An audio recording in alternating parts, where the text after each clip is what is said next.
Un seguidor que trabaja como enfermero nocturno me envió este relato hace unos días. Prefiere mantenerse anónimo y lo respeto completamente. Si estás escuchando esto y trabajas de noche, probablemente entiendas esa sensación de soledad que a veces se siente en los pasillos vacíos durante la madrugada. Si alguna vez te ha pasado algo inexplicable en tu trabajo nocturno, cuéntamelo en los comentarios. Me fascina leer las experiencias que comparten, especialmente de quienes trabajan cuando el resto del mundo duerme. Ahora déjame contarte lo que le sucedió a este enfermero en un hospital de Buenos Aires, en una noche que cambió para siempre su forma de ver su profesión. Trabajo como enfermero desde hace 11 años. Mi nombre no importa, pero mi historia sí, porque necesito que alguien más sepa lo que vi aquella noche. Necesito que alguien entienda por qué ya no puedo trabajar en el turno nocturno. Todo comenzó en septiembre de 2022. Yo trabajaba en el Hospital General San Martín, en Buenos Aires. Era un hospital público grande, con más de 300 camas distribuidas en 8 pisos. Yo estaba asignado al cuarto piso, el ala de medicina interna, donde recibíamos principalmente pacientes de edad avanzada con enfermedades crónicas. El turno nocturno era de 10 de la noche a 6 de la mañana. A esa hora, el hospital se transformaba. El bullicio del día, médicos corriendo, familiares visitando, el sonido constante de conversaciones, desaparecía. Quedaba solo el zumbido de las máquinas, los pitidos ocasionales de los monitores y el silencio pesado que solo existe en los hospitales por la noche. Yo disfrutaba ese turno extrañamente. Pagaban mejor y había menos supervisión, menos burocracia. Podías hacer tu trabajo con calma, cuidar de tus pacientes sin las interrupciones constantes del día. El cuarto piso tenía 40 camas distribuidas en 20 habitaciones. Durante mi turno, normalmente había entre 20 y 30 pacientes internados. Yo trabajaba junto con otra enfermera, Daniela, y un médico de guardia que rotaba entre varios pisos. La habitación 427 siempre me había incomodado. No sé por qué. No había nada objetivamente malo con ella. Era una habitación estándar. 2 camas, una ventana que daba al estacionamiento, un baño compartido, las típicas paredes color crema institucional. Pero había algo en el aire de esa habitación. Algo frío. Algo que te hacía querer salir rápidamente. Los otros enfermeros lo sentían también. Nunca lo discutíamos abiertamente, pero yo notaba cómo todos evitaban pasar tiempo innecesario ahí. Entrabas, hacías lo que tenías que hacer y salías. En mis 11 años en ese hospital, había escuchado rumores.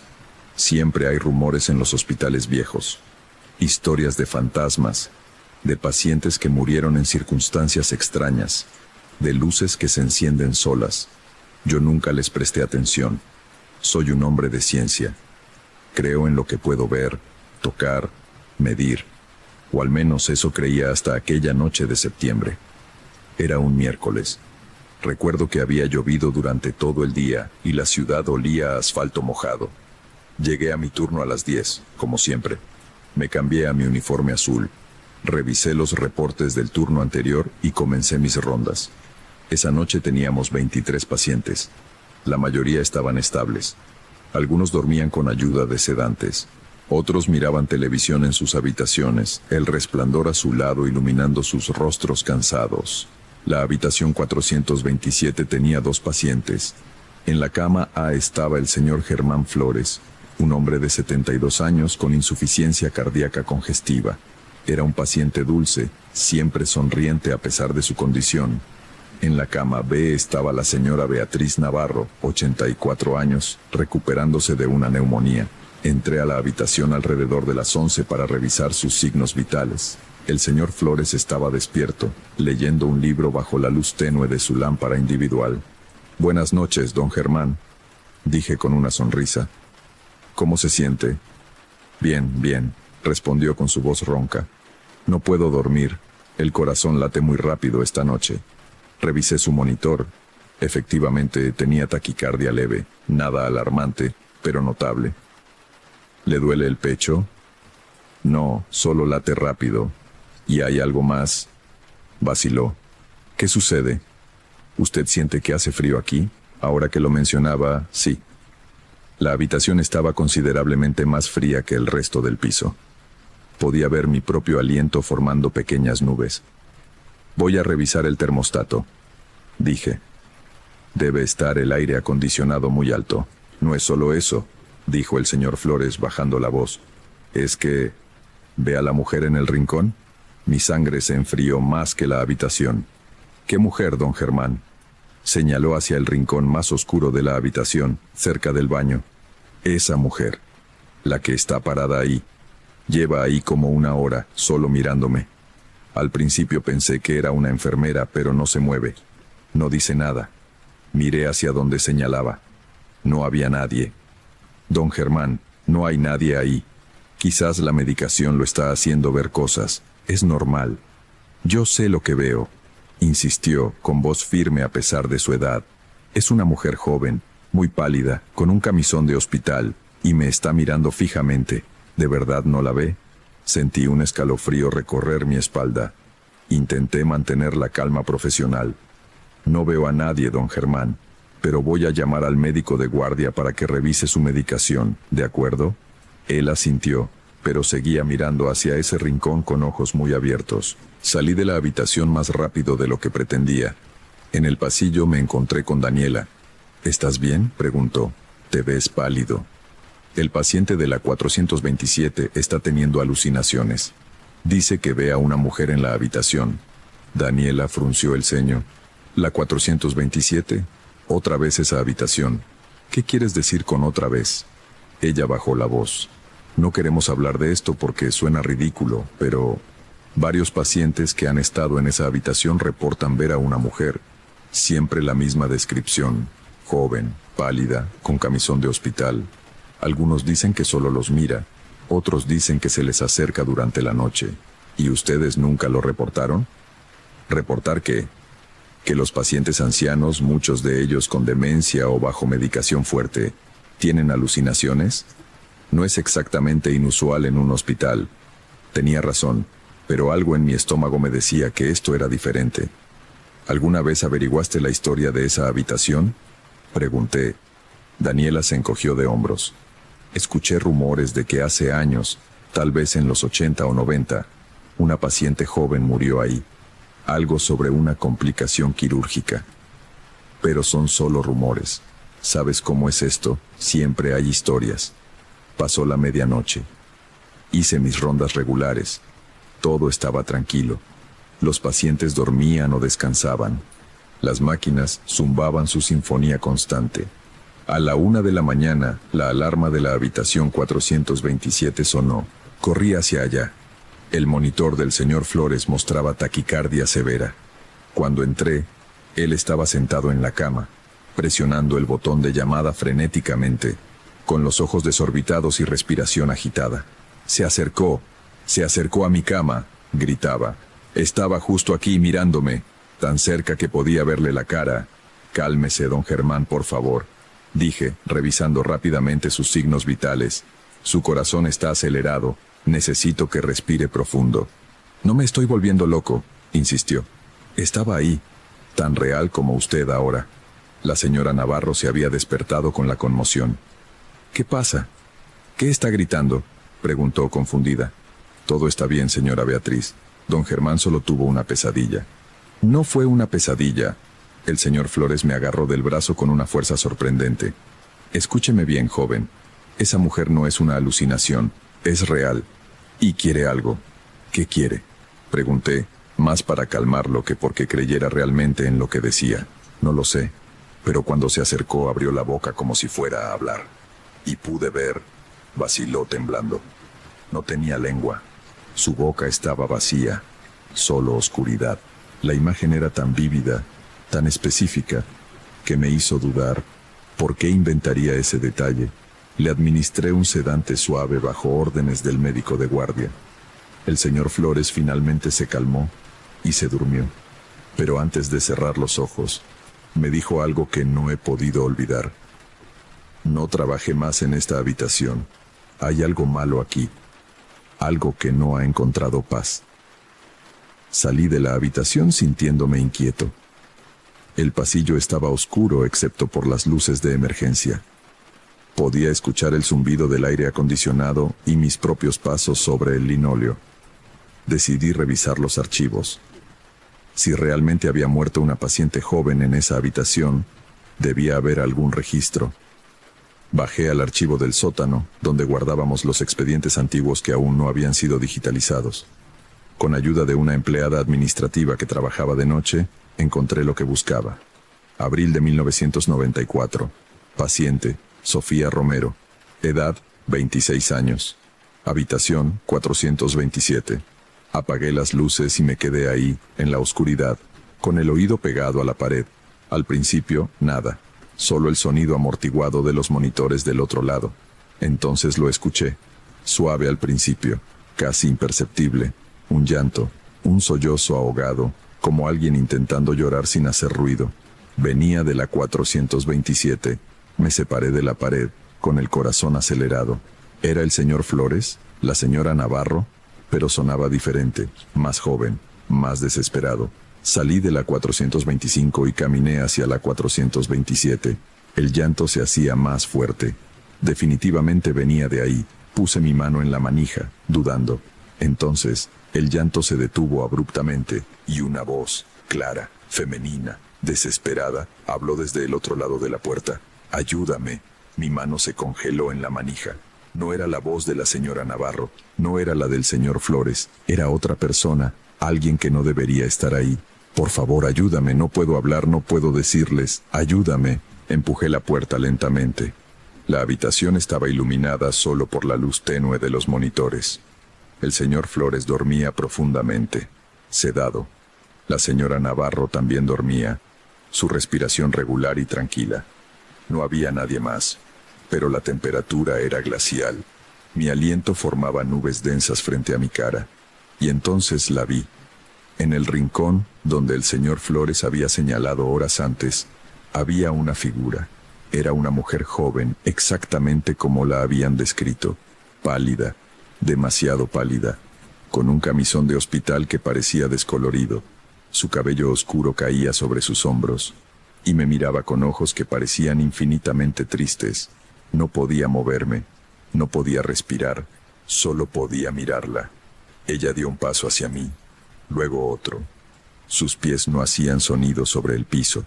Abrió la boca y trató de hablar, pero como el señor Flores había dicho, no tenía lengua. Solo oscuridad en su boca, solo silencio. La imagen era tan vívida, tan específica, que me hizo dudar. ¿Por qué inventaría ese detalle? Le administré un sedante suave bajo órdenes del médico de guardia. El señor Flores finalmente se calmó y se durmió. Pero antes de cerrar los ojos, me dijo algo que no he podido olvidar. No trabaje más en esta habitación. Hay algo malo aquí. Algo que no ha encontrado paz. Salí de la habitación sintiéndome inquieto. El pasillo estaba oscuro excepto por las luces de emergencia. Podía escuchar el zumbido del aire acondicionado y mis propios pasos sobre el linóleo. Decidí revisar los archivos. Si realmente había muerto una paciente joven en esa habitación, debía haber algún registro. Bajé al archivo del sótano, donde guardábamos los expedientes antiguos que aún no habían sido digitalizados. Con ayuda de una empleada administrativa que trabajaba de noche, encontré lo que buscaba. Abril de 1994. Paciente, Sofía Romero. Edad, 26 años. Habitación, 427. Sofía había ingresado para una cirugía de tiroides rutinaria, pero algo salió terriblemente mal. Durante la operación, hubo complicaciones con la anestesia. Sufrió daño cerebral por falta de oxígeno y quedó en estado vegetativo. La mantuvieron con soporte vital en la habitación 427 durante 3 meses mientras su familia decidía qué hacer. Finalmente, desconectaron las máquinas. Sofía murió en esa habitación a las 2:47 de la mañana del 15 de julio de 1994. Había una nota en el expediente, escrita a mano por una enfermera. Paciente lúcida los últimos minutos antes del fallecimiento. Intentó hablar pero no pudo debido al daño neurológico. Pareció angustiada. Murió con los ojos abiertos. Cerré el expediente con manos temblorosas. Sofía Romero. 26 años. Una vida entera por delante, arrebatada por un error médico. Volví al cuarto piso. Eran las 2 de la mañana. Todo seguía tranquilo. Pasé frente a la habitación 427. La puerta estaba cerrada. Podía escuchar el suave ronquido del señor Flores. Decidí hacer algo que probablemente fue una estupidez. Entré a la habitación vacía de al lado, la 425, que compartía pared con la 427. Quería escuchar si había algo inusual, algún sonido que pudiera explicar las visiones de los pacientes. Pero de alguna manera escuché su voz en mi mente. No eran palabras, eran sentimientos, desesperación, miedo, frustración, el terror absoluto de tener algo urgente que decir y no poder hacerlo, de estar atrapada, invisible, ignorada. Quería decirle algo, querría que supieran. Extendió su mano hacia mí, estaba temblando, y entonces, tan repentinamente como había aparecido, se desvaneció, como humo, como si nunca hubiera estado ahí. Me quedé ahí, en la oscuridad, con las piernas temblando tanto que tuve que apoyarme en la pared. Salí de la habitación y fui directo a los archivos de mi computadora. Busqué todo lo que pude sobre Sofía Romero. Llamé a una colega que había trabajado en el hospital en los 90. Le pregunté sobre el caso. «Oh, ese caso», dijo con un suspiro. «Fue terrible. Error de anestesia. El anestesiólogo puso la dosis mal. La chica quedó en estado vegetativo. Pero lo peor es que hubo evidencia de que ella podía escuchar, que estaba consciente ahí dentro, atrapada en su propio cuerpo, pero nadie se dio cuenta. Murió consciente pero incapaz de comunicarse. Ese fue el horror. Sofía había estado consciente durante 3 meses, escuchando todo, sintiendo todo, pero completamente incapaz de moverse o hablar. Y murió así, con algo que decir pero sin forma de decirlo. ¿Era eso lo que quedó? ¿Su desesperación por comunicarse, tan fuerte que trascendió la muerte? No lo sé. No puedo saberlo. Lo que sí sé es que esa noche, después de mi encuentro, algo cambió en la habitación 427. Los pacientes dejaron de reportar visiones. La temperatura volvió a la normalidad. Fue como si finalmente alguien la hubiera escuchado, como si eso fuera suficiente. Pero yo no pude seguir trabajando ahí. Pedí mi traslado al turno de día, y después de 6 meses dejé ese hospital por completo, porque cada vez que cerraba los ojos la veía, su expresión desesperada, su boca abriéndose en un grito silencioso, sus manos extendidas, suplicando. Ahora trabajo en un hospital nuevo, más moderno, sin historia, sin habitaciones embrujadas, pero a veces, en el silencio profundo de la noche, cuando estoy solo en los pasillos, escucho un llanto distante, y me pregunto cuántas otras voces hay ahí afuera, atrapadas, esperando desesperadamente que alguien las escuche. Cuántas historias quedaron sin contar, cuántas súplicas quedaron sin respuesta. Hasta aquí llega el testimonio que este enfermero me compartió. Me dijo que escribir esto lo ayudó a procesar lo que vivió, aunque sigue sin tener todas las respuestas. Si trabajas en el área de salud y has experimentado algo similar, o si alguna vez has sentido presencias en lugares donde ha habido sufrimiento, me gustaría que lo compartieras en los comentarios. A veces estas experiencias necesitan ser validadas, necesitan ser escuchadas. Gracias por acompañarme en esta historia. Cuídate mucho y que descanses bien. Nos escuchamos en la próxima.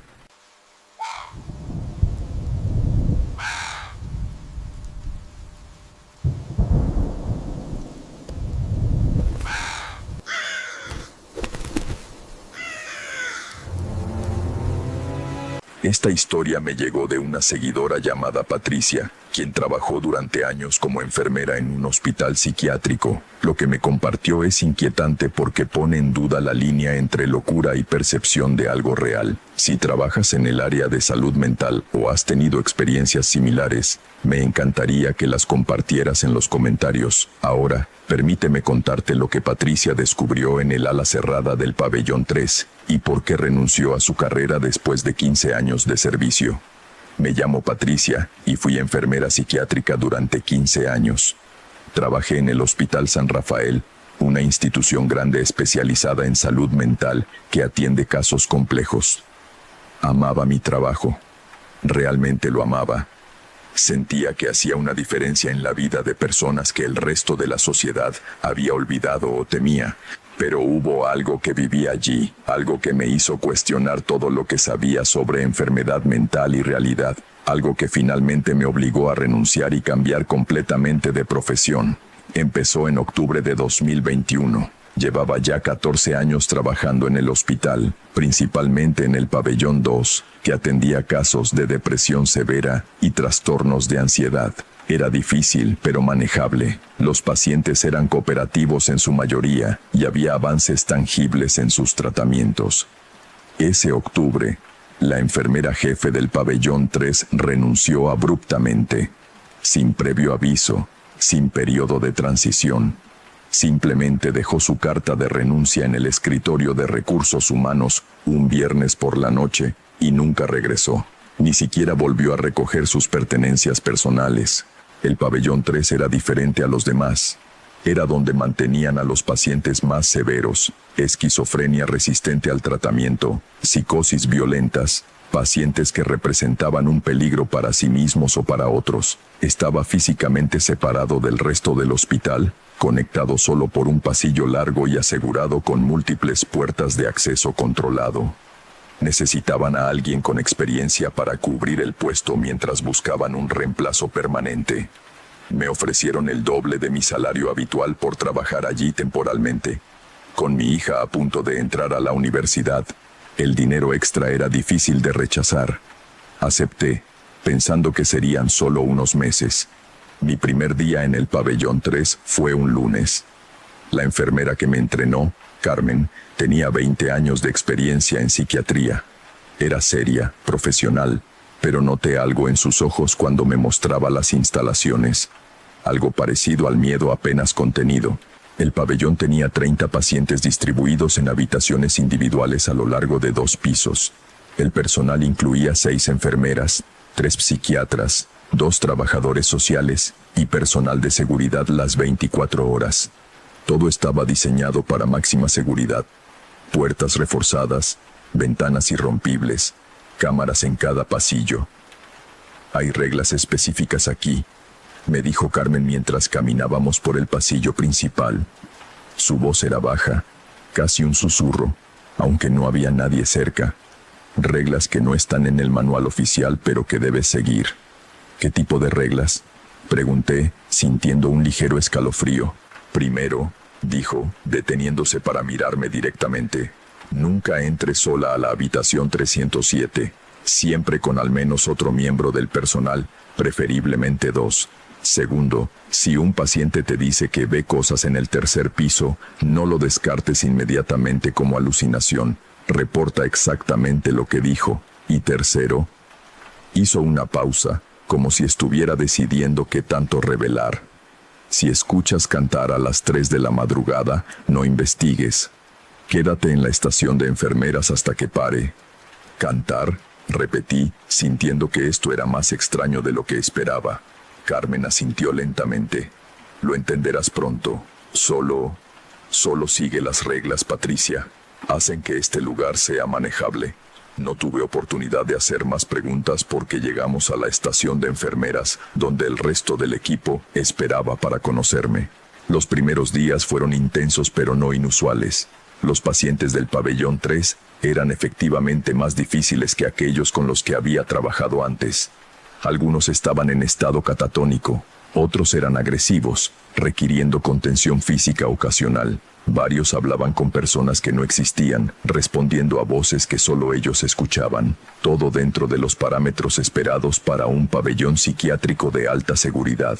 Hasta la 4ª noche. Estaba trabajando el turno nocturno, de 10 de la noche a 6 de la mañana. El hospital siempre era más tranquilo por la noche. La mayoría de los pacientes dormían gracias a la medicación. El personal se reducía a 2 enfermeras, un médico de guardia y 2 guardias de seguridad. Yo estaba en la estación de enfermeras del 2º piso, revisando los archivos de los pacientes y familiarizándome con sus historiales. Eran las 2:30 de la madrugada. Mi compañera, Una enfermera joven llamada Sofía había ido al primer piso a hacer sus rondas. Entonces lo escuché.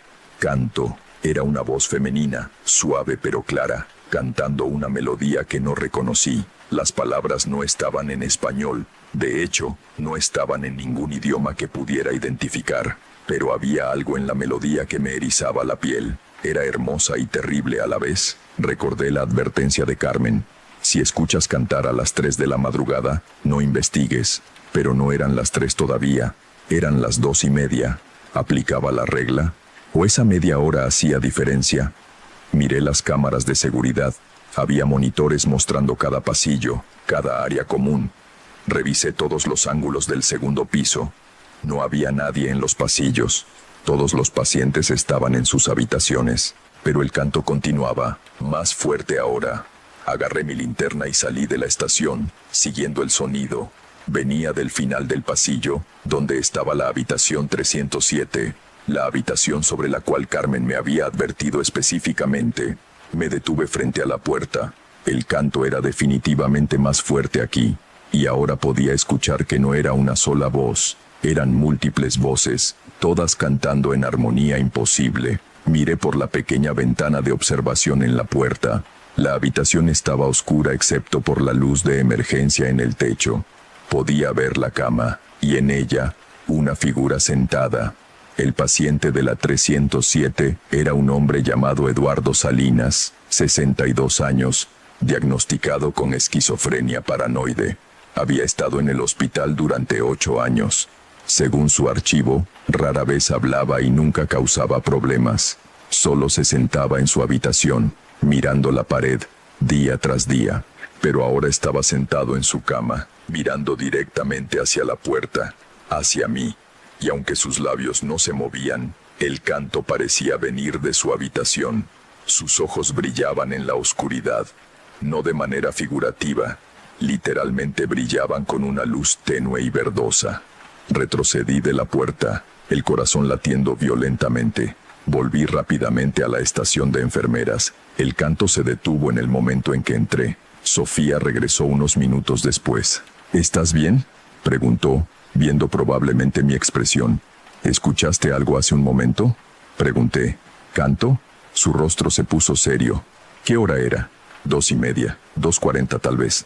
Está empezando más temprano, murmuró, más para sí misma que para mí. Solía ser solo a las 3 exactas. ¿Qué está empezando más temprano? ¿Qué es esto, Sofía? Ella suspiró y se sentó. Nadie sabe exactamente. Lleva pasando desde hace unos 5 años, desde que Eduardo fue trasladado a la 307. El canto, las voces, a veces son solo 1 o 2 voces.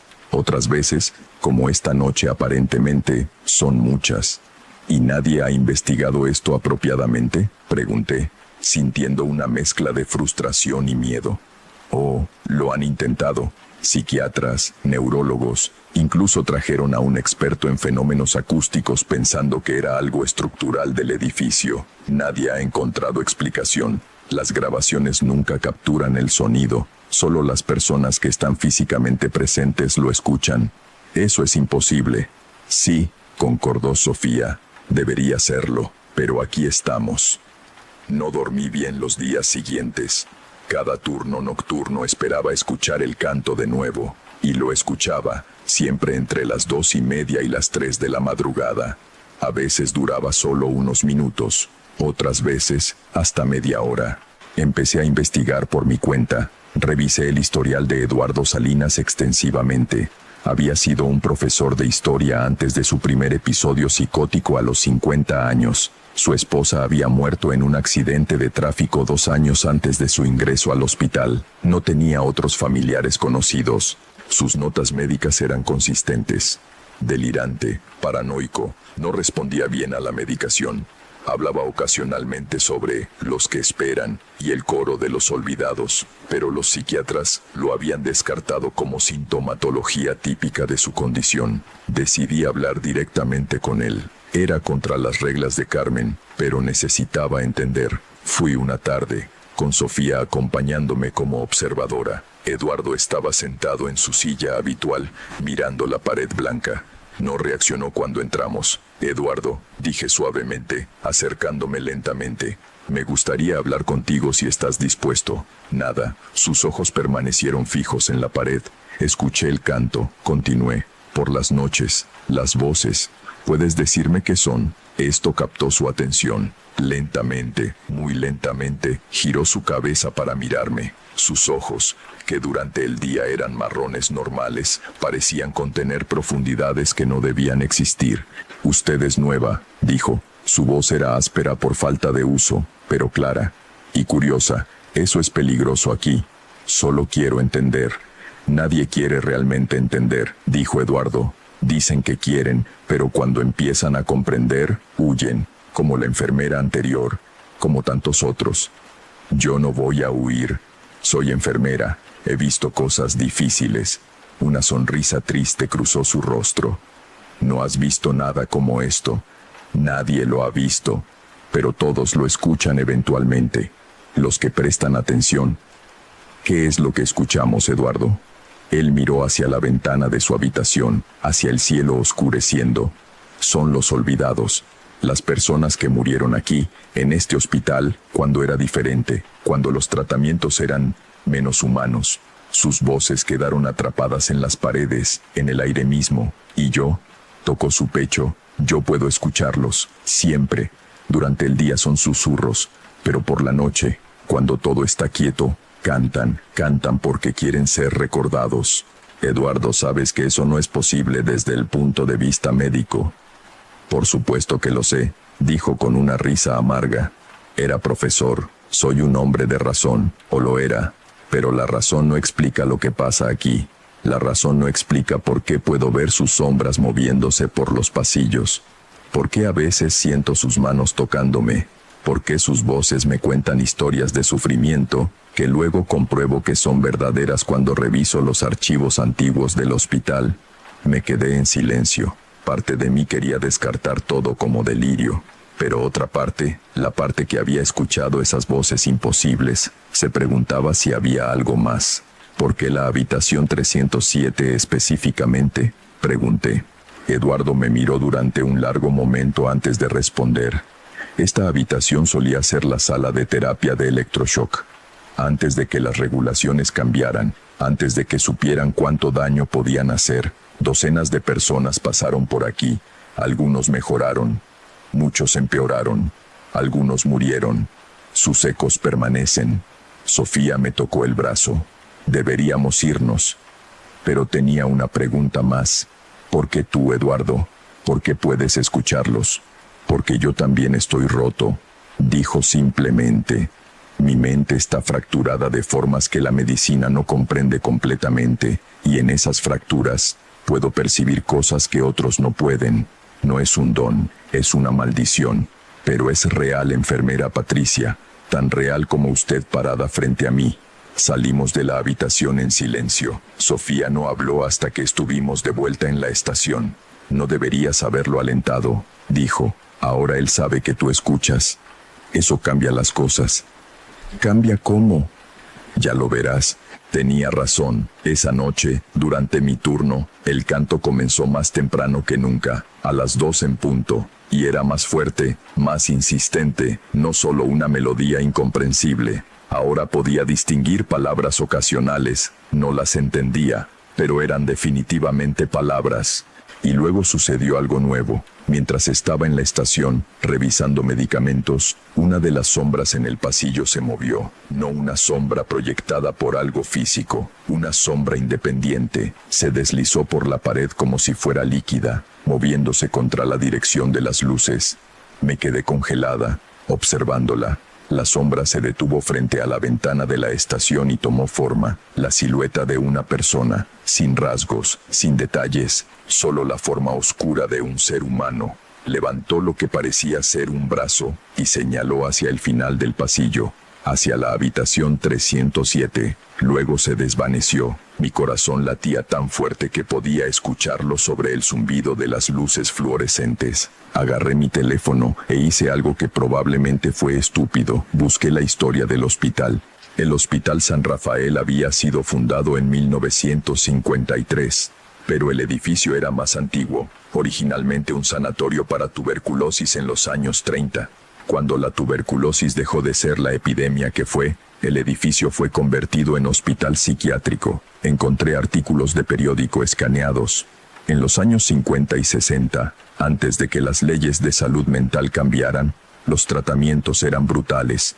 Electroshock sin anestesia, lobotomías, aislamiento prolongado, contención física extrema. Había reportes de muertes, no oficiales, pero enterrados en notas al pie y artículos de investigación académicos. Pacientes que sucumbieron a complicaciones del tratamiento, suicidios, accidentes. El pabellón 3 había sido el área de tratamiento más agresivo, y la habitación 307 había sido efectivamente donde se realizaban los procedimientos de electroshock.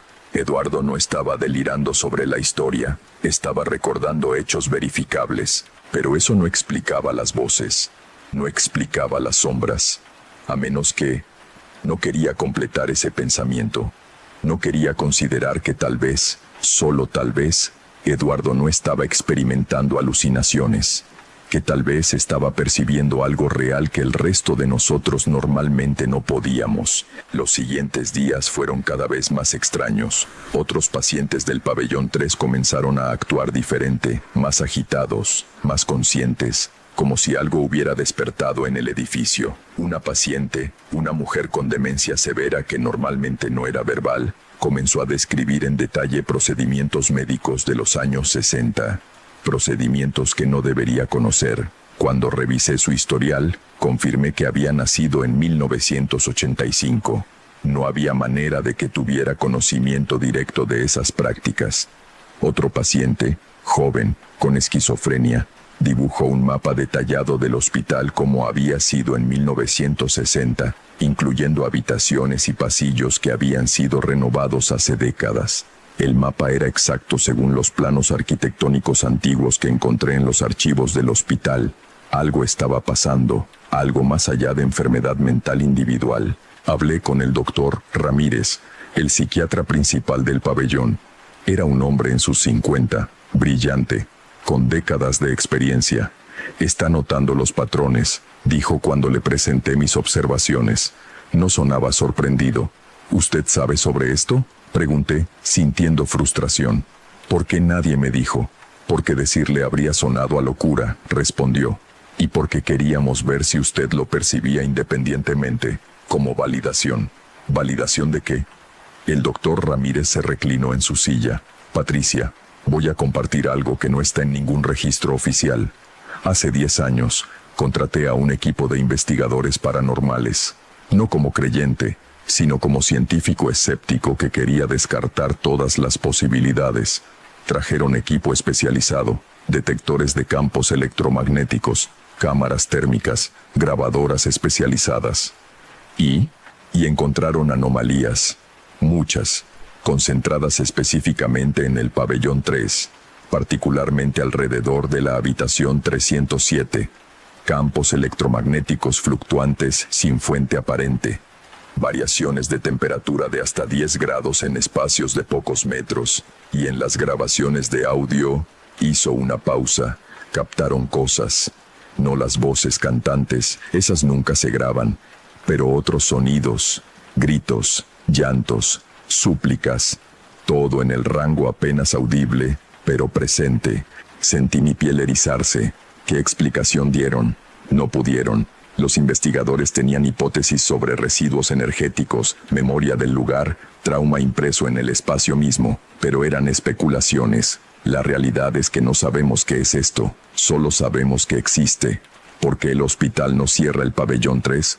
Porque funcionalmente sirve su propósito, dijo. Los pacientes aquí son tratados efectivamente para sus condiciones mentales genuinas, y honestamente, ¿dónde más irían? La salud mental ya está tan subfinanciada, no podemos cerrar camas porque hay fenómenos inexplicables. Eso es moralmente cuestionable. Sí, concordó. Lo es, por eso tantos miembros del personal renuncian eventualmente. La carga de saber es demasiado. Esa noche decidí que tenía que confrontar directamente lo que estaba pasando. Había estado evitando la habitación 307 excepto cuando era absolutamente necesario, siempre con compañía, pero sentía que si realmente quería entender, necesitaba enfrentar esto sola. Era una decisión terrible, lo sé ahora, pero en ese momento sentía que era necesaria. Esperé hasta las 3 de la madrugada, la hora cuando el canto era más fuerte. Sofía estaba haciendo rondas en el primer piso. El guardia de seguridad estaba en su descanso. Estaba sola en el segundo piso. El canto comenzó exactamente a las 3. Múltiples voces, todas en esa armonía extraña y hermosa. Tomé una respiración profunda, agarré mi linterna y caminé hacia la 307. La puerta no estaba cerrada con seguro desde adentro, algo inusual. La abrí lentamente. Eduardo estaba sentado en su cama, pero no estaba solo. Las sombras que había visto en los pasillos estaban ahí, docenas de ellas, llenando la habitación. Algunas tenían formas casi humanas, otras eran apenas oscuridades que se movían, y todas estaban cantando. Eduardo me miró cuando entré. Te advertí, dijo, pero su voz era suave, no acusadora. ¿Qué son? Susurré. Los olvidados, repitió. Los que sufrieron aquí, los que murieron aquí. No pueden irse, están atados a este lugar por trauma, por dolor, por el hecho de que nadie los recuerda. Una de las sombras se separó del grupo y se acercó a mí. Sentí un frío intenso cuando se aproximó, y entonces por un momento breve, la sombra tomó forma definida, una mujer joven, tal vez 25 años, con cabello corto y ojos tristes. Ayúdanos, susurró directamente en mi mente, no con voz audible. Recuérdanos. Las otras sombras repitieron el ruego. Recuérdanos, recuérdanos, recuérdanos. Retrocedí, abrumada. El canto se volvió más intenso, casi doloroso. Las sombras se arremolinaban alrededor de la habitación, todas buscando atención, todas suplicando ser vistas, ser recordadas. Paren, grité, tapándome los oídos, y pararon, instantáneamente. El canto cesó, las sombras se quedaron inmóviles. Eduardo me miró con algo parecido a la lástima. Ahora lo sabes. Ahora has visto y has escuchado realmente. No puedes no saberlo ya. Salí de la habitación tambaleándome. Volví a la estación y me senté, temblando. Sofía me encontró allí unos minutos después. ¿Entraste?, dijo. No era una pregunta. Asentí, incapaz de hablar. Entonces ya es tiempo de que decidas, dijo. Puedes quedarte y vivir con este conocimiento, o puedes irte, como todos los demás eventualmente. Intenté quedarme. Realmente lo intenté. Durante las siguientes 2 semanas continué trabajando, pero cada turno era más difícil.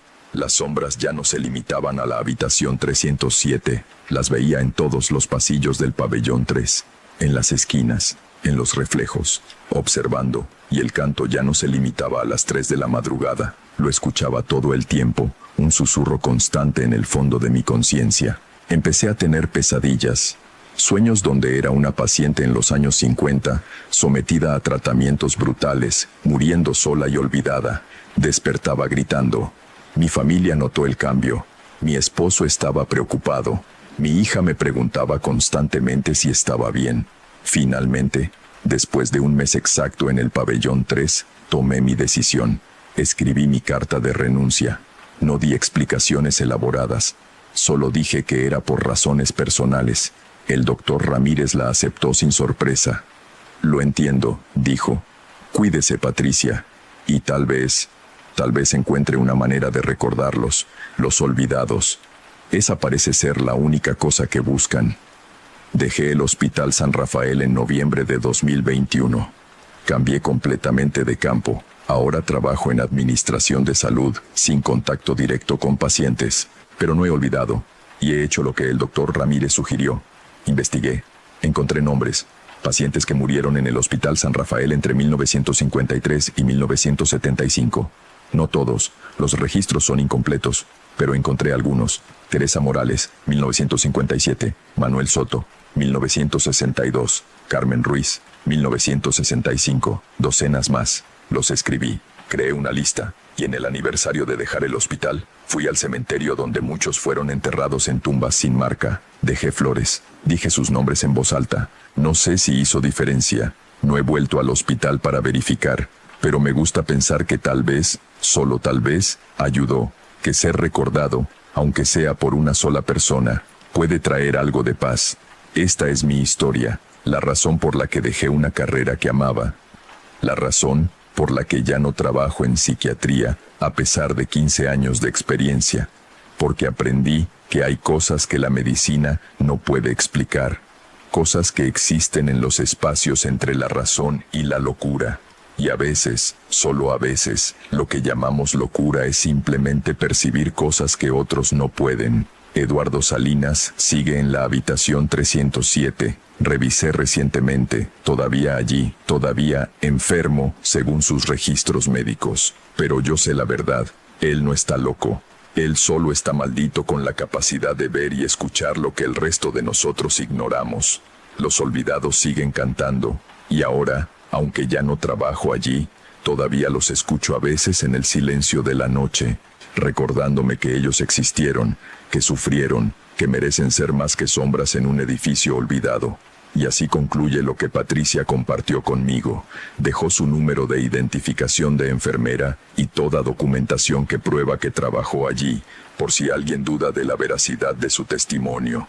El Hospital San Rafael todavía opera y el Pabellón 3 todavía está abierto. Si has trabajado en salud mental y has experimentado algo similar, o si simplemente quieres compartir tu opinión sobre esta historia, déjalo en los comentarios.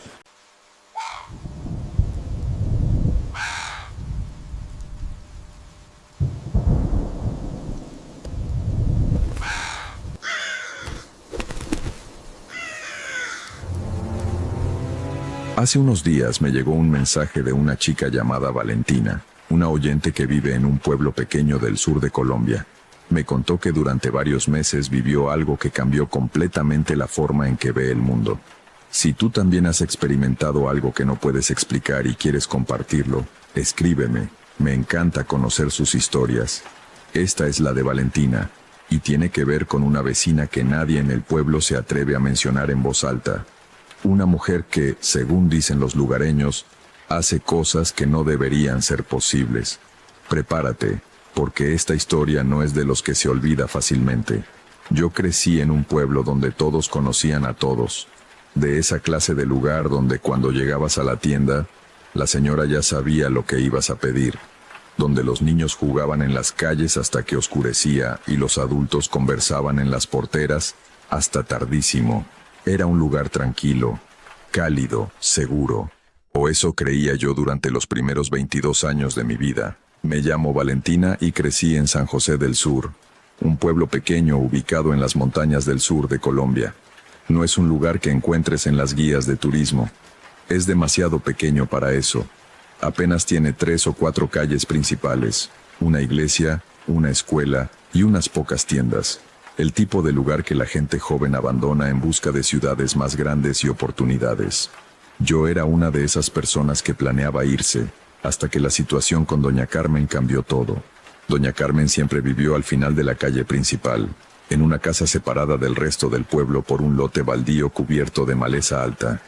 La casa era antigua, construida hace décadas, con paredes de bareque y un techo de zinc que brillaba con un color verdoso oscuro que no encajaba con los otros techos del pueblo. Tenía un jardín, aunque llamarlo jardín es generoso. Más bien era un espacio cercado donde crecía todo tipo de plantas, algunas que yo reconocía y muchas que no. Hierbas extrañas, flores que nunca había visto, árboles pequeños con hojas oscuras casi negras. De niña, recuerdo que los otros niños nos prohibían acercarnos a esa casa. No por miedo a ella exactamente, sino por miedo a lo que los adultos decían cuando la mencionaban. Cuando los mayores hablaban de Doña Carmen, cambian de tema rápidamente si notaban que un niño escuchaba. Pero yo era observadora. Escucho mucho más de lo que hablo, siempre lo he sido. Y durante años, fui reuniendo fragmentos de conversaciones, miradas intercambiadas, silencios incómodos. Lo que supe es esto. Doña Carmen era conocida en el pueblo como una mujer que practica brujería. No el tipo de brujería que ves en películas o que se menciona casualmente en conversaciones jocosas. Los lugareños la dedicaban con toda la seriedad del mundo. Decían que cuando alguien iba a su casa con un problema, salía con una solución. y que esa solución, casi siempre, venía con un precio.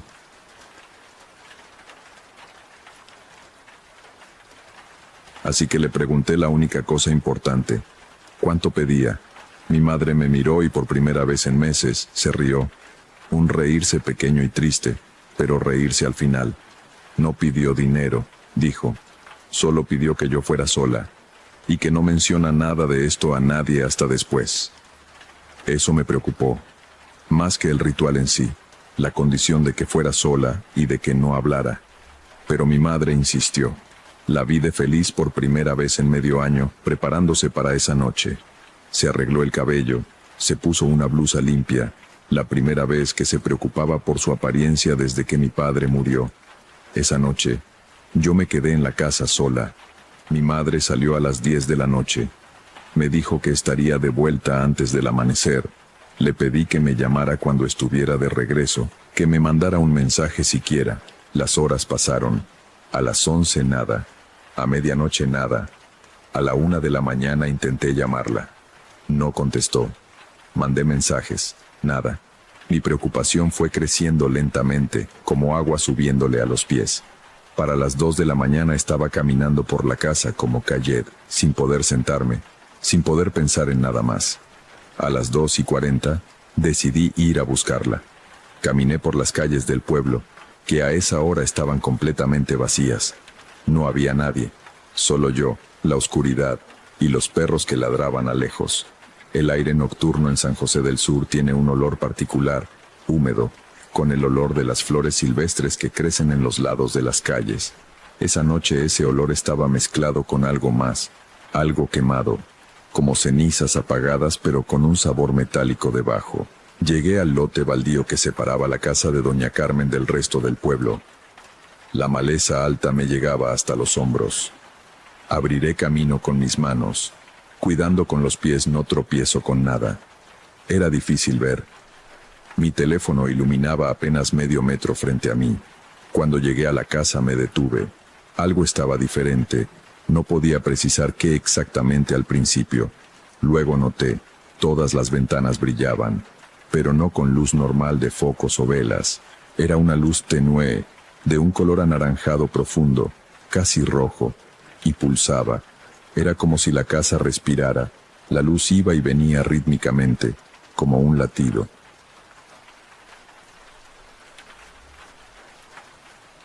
Pero cuando yo entré a la habitación, ella levantó la vista y se miró directamente.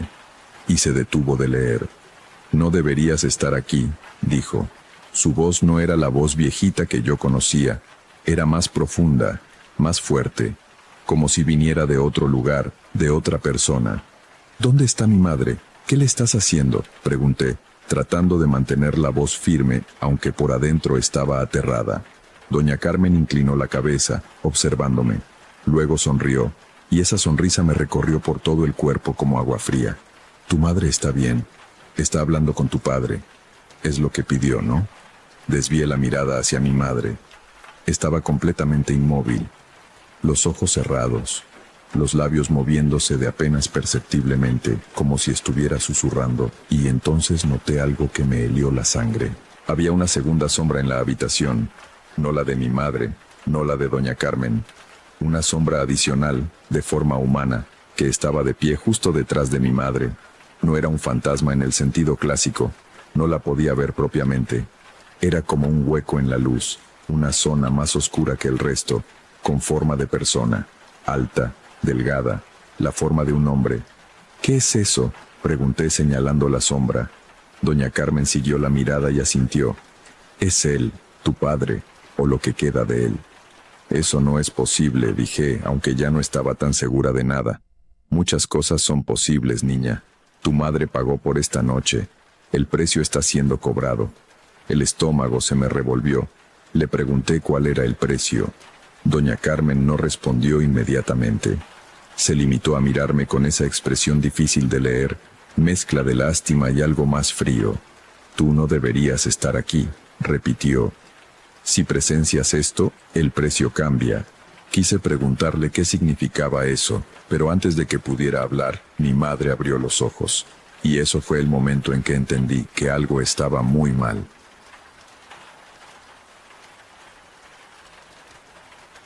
Doña Carmen levantó la vista del libro. Por primera vez esa noche vi miedo en su rostro. Real, genuino. Sus manos temblaban mientras sostenía el libro. «Maldita sea», susurró Carmen. «¿Qué está pasando?», pregunté de nuevo, el pánico subiendo por mi garganta. Carmen cerró el libro de un golpe. El movimiento generó un viento que apagó la luz de la habitación por un segundo. En esa fracción de oscuridad completa, escuché algo que todavía no logro olvidar. Una voz. No la voz de mi madre, no la voz de Carmen. Una voz diferente, grave y profunda, que venía de todas partes y de ninguna parte al mismo tiempo. Dijo una sola cosa. «Ya está hecho». La luz volvió. Mi madre estaba de pie, dentro del círculo. Sus ojos eran normales. Me reconoció. Se vio envuelta en el círculo y pareció confundida. «Valentina, ¿qué haces aquí? ¿Qué hora es?» «Ve». Miré a doña Carmen. La viejita estaba apoyada contra la pared, sosteniéndose. Parecía haber envejecido años en los últimos minutos.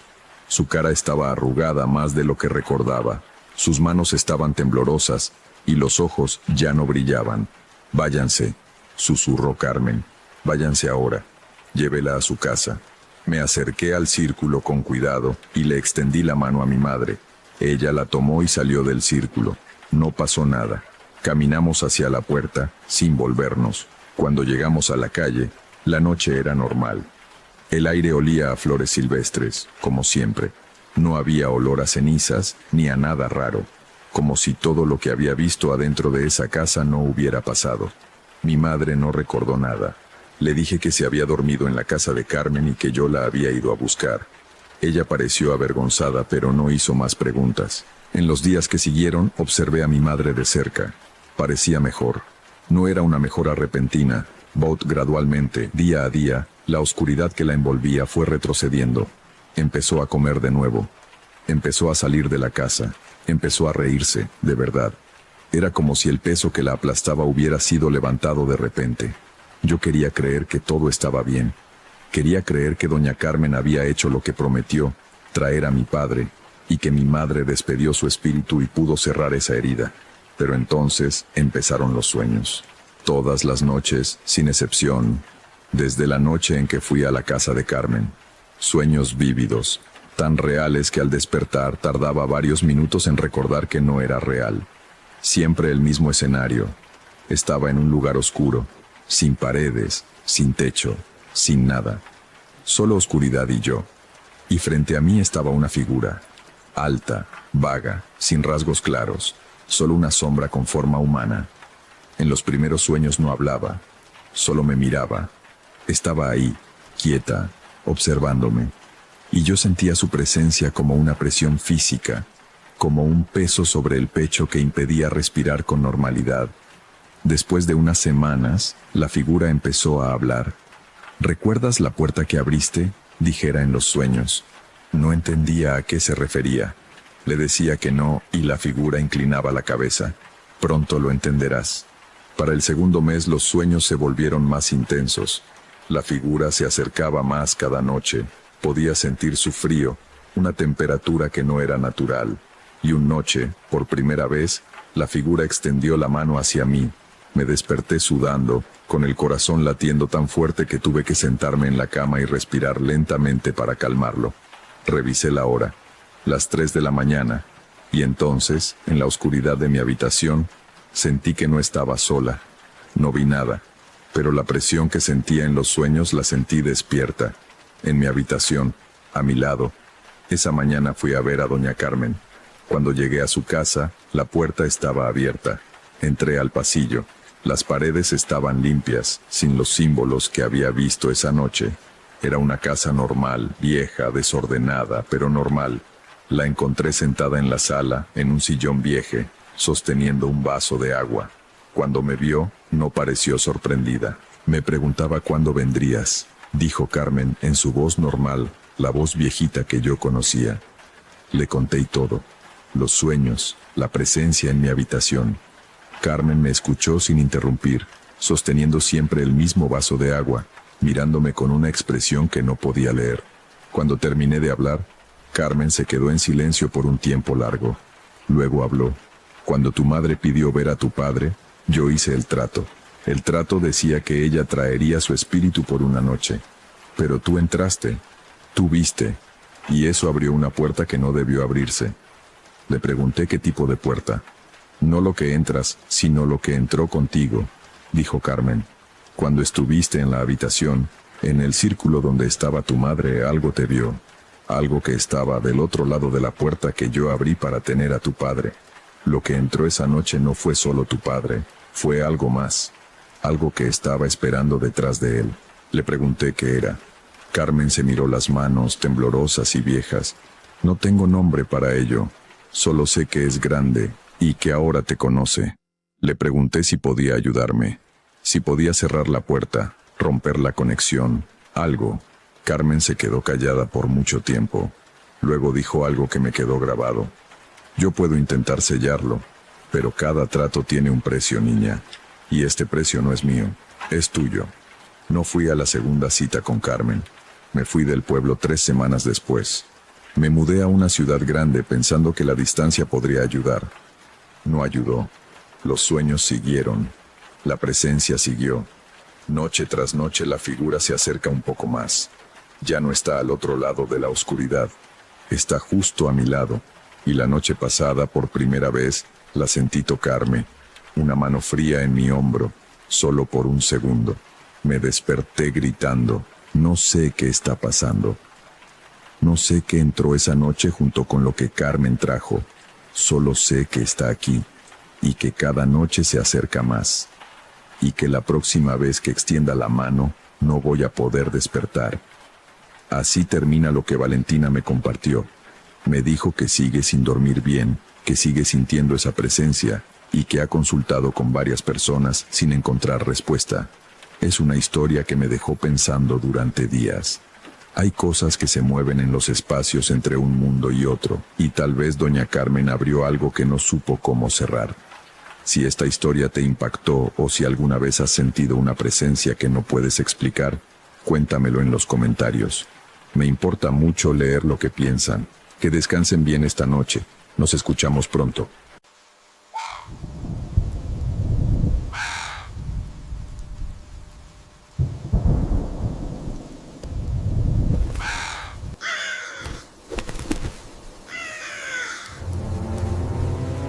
Recibí este relato de Valentina, una seguidora que trabaja como enfermera en un hospital rural. Lo que me escribió me dejó sin dormir varias noches, y creo que a ti también te va a impactar. Si alguna vez has vivido algo que no puedes explicar, me encantaría que lo compartieras en los comentarios. Ahora, déjame contarte lo que le sucedió a Valentina durante sus turnos nocturnos en la sala de maternidad, cuando comenzó a notar que algo invisible visitaba a los recién nacidos cada madrugada. Mi nombre es Valentina, y trabajo como enfermera desde hace 8 años. Lo que voy a contar sucedió hace 6 meses en el Hospital San Rafael, un pequeño centro médico en las afueras de un pueblo llamado Villa del Carmen, en una región montañosa donde las tradiciones antiguas aún se mezclan con la medicina moderna. Nunca fui supersticiosa. Mi educación fue científica, racional. Creía que todo tenía una explicación lógica, que los fantasmas y las brujas eran solo cuentos para asustar niños. Pero después de lo que viví, ya no puedo estar tan segura de nada.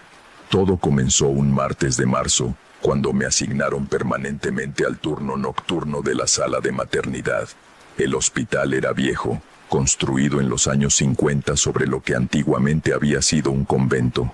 Los pasillos eran largos y fríos, con ese olor característico a desinfectante que nunca lograba enmascarar completamente el aroma a humedad de las paredes antiguas.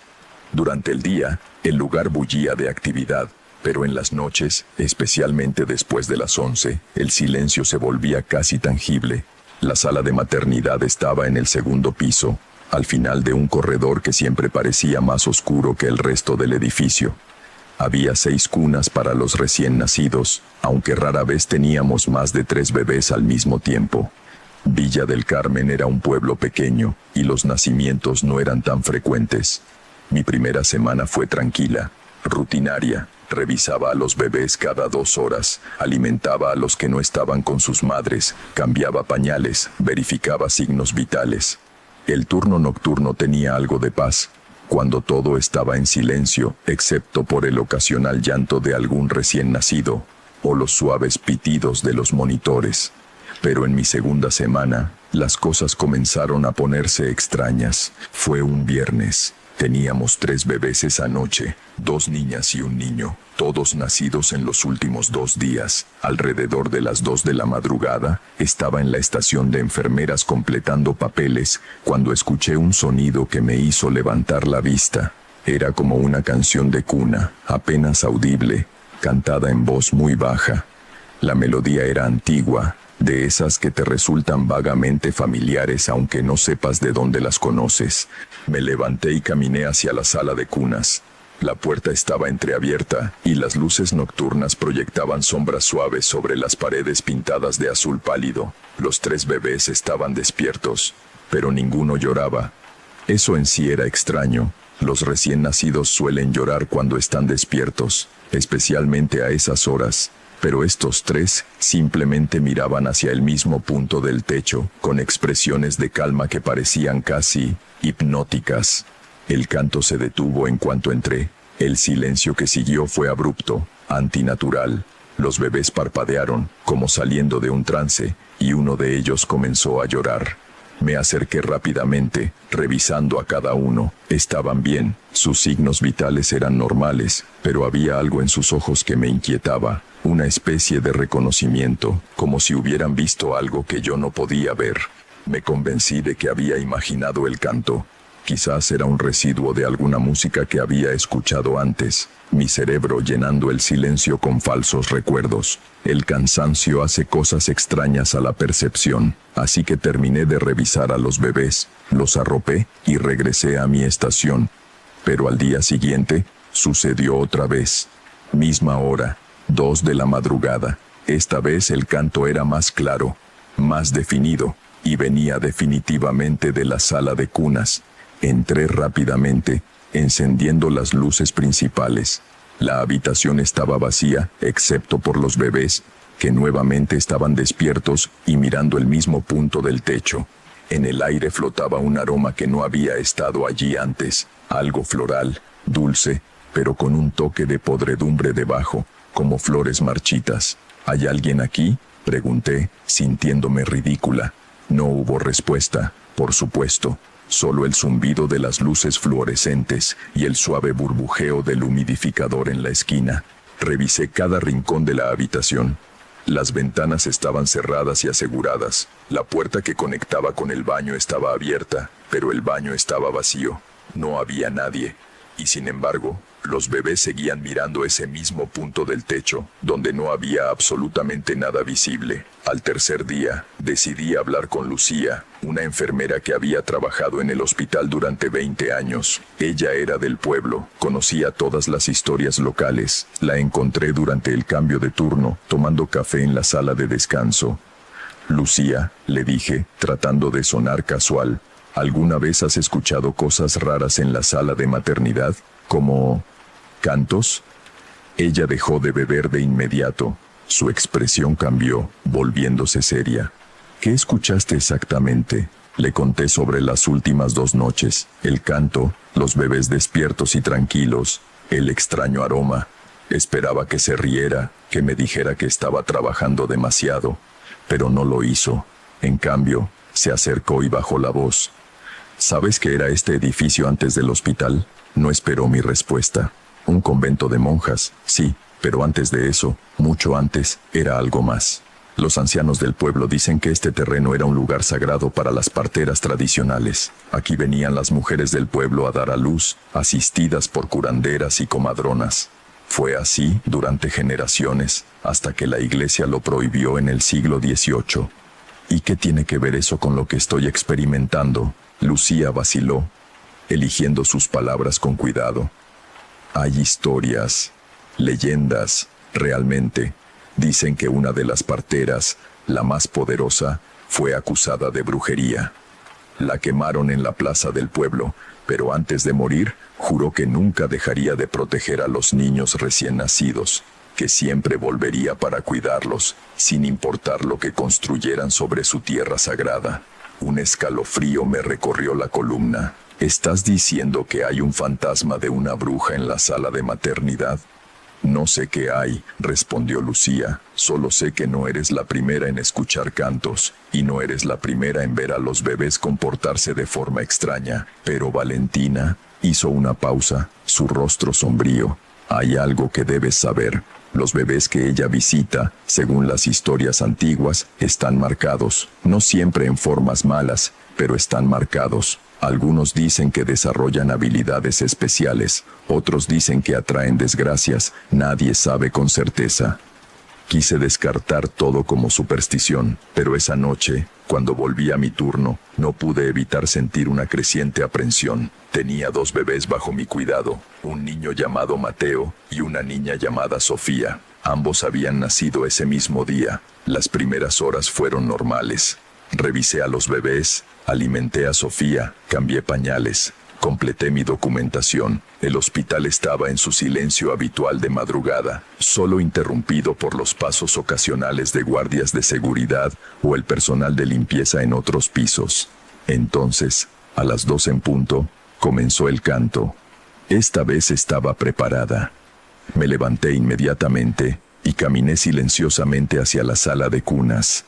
La puerta estaba completamente cerrada, aunque estaba segura de haberla dejado entreabierta. La abrí lentamente, sin hacer ruido. Lo que vi me dejó paralizada. Había una figura inclinada sobre la cuna de Mateo. Era difícil de describir porque parecía estar hecha de sombras y luz al mismo tiempo, como si no fuera completamente sólida. Tenía forma de mujer, vestida con lo que parecían ropajes antiguos, y sus manos, translúcidas y extrañamente largas, se movían sobre el bebé en gestos que parecían bendiciones. Y estaba cantando esa misma canción de cuna que había escuchado antes, pero ahora podía entender algunas palabras. Era un idioma antiguo, quizás náhuatl o algún dialecto perdido. El bebé Mateo estaba completamente tranquilo, mirándola con esos ojos nuevos tan abiertos y absortos. No tenía miedo, si algo, parecía fascinado. Mi primer instinto fue gritar, correr, hacer algo, pero me quedé congelada, incapaz de mover un músculo. La figura continuó con su ritual, pasando sus manos sobre la frente del bebé, su pecho, sus pequeñas manos. Luego se movió hacia la cuna de Sofía y repitió el proceso. Cuando terminó, la figura se irguió y por primera vez giró su cabeza hacia mí. No tenía cara, no exactamente. Era más como una sugerencia de rasgos, el esbozo de ojos, el contorno de una boca. Pero sentí que me veía, que me evaluaba. Entonces habló, no con sonido, sino directamente en mi mente, su voz resonando dentro de mi cráneo. No temas, solo cumplo mi promesa, los protejo como protegí a miles antes que ellos, como protegí a tu abuela cuando nació en esta misma tierra. Antes de que pudiera procesar esas palabras, la figura comenzó a desvanecerse, disolviéndose como humo en el aire. En segundos, había desaparecido completamente, dejando solo el persistente aroma a flores marchitas. Me quedé allí, temblando, durante lo que pareció una eternidad. Finalmente, mis piernas respondieron y me acerqué tambaleante a las cunas. Ambos bebés estaban dormidos ahora, respirando tranquilamente. Revisé sus signos vitales compulsivamente, todo normal, completamente normal. Pero cuando revisé la frente de Mateo, vi algo que no había estado allí antes, una pequeña marca, casi imperceptible, como una mancha de nacimiento en forma de luna creciente. Y Sofía tenía una similar, pero la de ella parecía una estrella de 5 puntas. Las marcas eran tan sutiles que podrían haber pasado desapercibidas fácilmente. Podrían haber estado allí desde el nacimiento, y simplemente no las había notado antes. Pero sabía, con una certeza que me aterraba, que no habían estado allí cuando los había revisado 2 horas antes. El resto de esa noche, la pasé en un estado de shock controlado. No podía concentrarme en nada. Cada sombra me hacía saltar, cada sonido me ponía en alerta. Cuando finalmente amaneció y llegó el turno de día, me fui a casa y dormí con las luces encendidas. Durante los siguientes días, traté de convencerme de que había sido una alucinación. El estrés, la falta de sueño, las historias de Lucía contaminando mi percepción. Pero las marcas en los bebés eran reales, las había documentado. tomado fotografías con mi celular antes de que sus padres se los llevaran del hospital. Pensé en renunciar, pedir un traslado al menos, pero algo me detenía. Una parte de mí necesitaba entender qué estaba pasando, y otra parte, la parte que había elegido ser enfermera, sentía una extraña obligación de proteger a los bebés que estaban bajo mi cuidado, incluso de presencias que no comprendía. La semana siguiente trajo nuevos nacimientos, 3 más, y cada noche, a las 2 de la madrugada, la figura regresaba. Comencé a llamarla la partera en mi mente, porque era lo que parecía ser según las historias, y cada noche la observaba realizar su ritual silencioso, bendiciendo o marcando a cada recién nacido bajo mi cuidado. Empecé a notar patrones. La partera nunca aparecía si yo estaba directamente en la habitación al momento de las 2. Solo si estaba fuera, aunque fuera a pocos metros. Era como si respetara ciertos límites, ciertas reglas. Además, solo visitaba a bebés en sus primeras 3 noches de vida. Después de eso, los dejaba en paz. Una noche, decidí intentar comunicarme con ella. Esperé fuera de la sala de cunas hasta escuchar el canto. Luego, entré lentamente, manteniendo mis manos visibles y mi postura no amenazante. «No quiero hacerte daño», dije en voz baja. «Solo quiero entender». La partera se detuvo en medio de su ritual. La habitación se enfrió varios grados instantáneamente. Mi aliento se volvió visible. Ella giró hacia mí, y esta vez sus rasgos fueron ligeramente más claros, como si estuviera haciendo un esfuerzo por materializarse más completamente.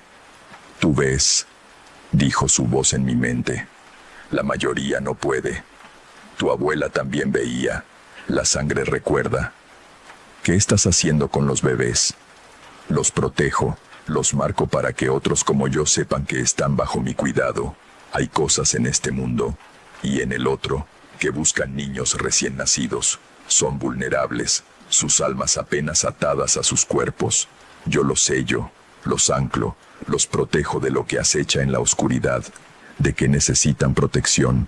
La partera se acercó, y el frío se intensificó. Pude ver a través de ella las paredes detrás, como si fuera de cristal esmerilado. Hay entidades que se alimentan de inocencia, espíritus hambrientos, no todos benignos como yo. Algunos buscan poseer cuerpos jóvenes, otros simplemente quieren destruir lo puro. He protegido a los niños de este lugar durante 300 años, desde que me quemaron por ayudar a nacer a los hijos de las mujeres del pueblo. Mi promesa fue eterna, y la he cumplido. Las marcas, ¿hacen algo más? ¿Tienen efectos secundarios? Los marcan como protegidos. Algunos desarrollan sensibilidades. Pueden ver lo que otros no ven, como tú.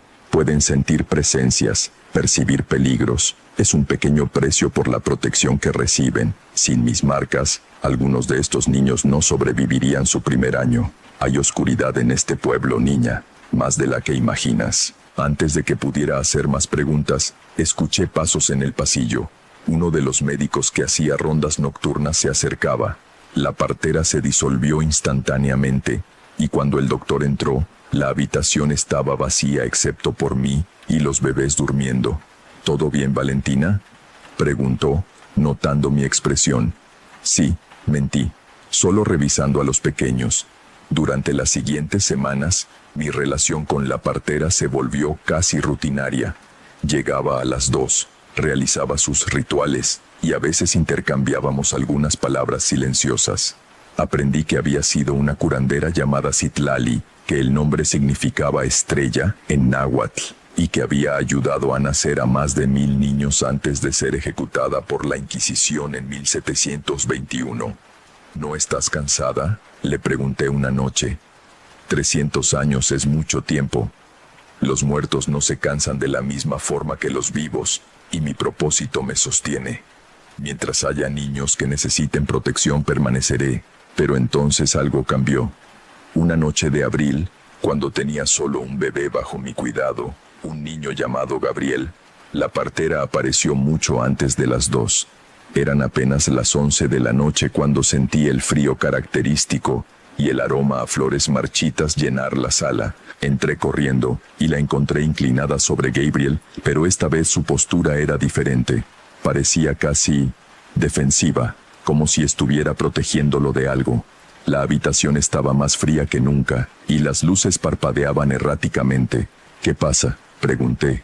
Algo viene, respondió, su voz mental tensa. Algo antiguo, más antiguo que yo. Ha sido despertado. ¿Qué cosa?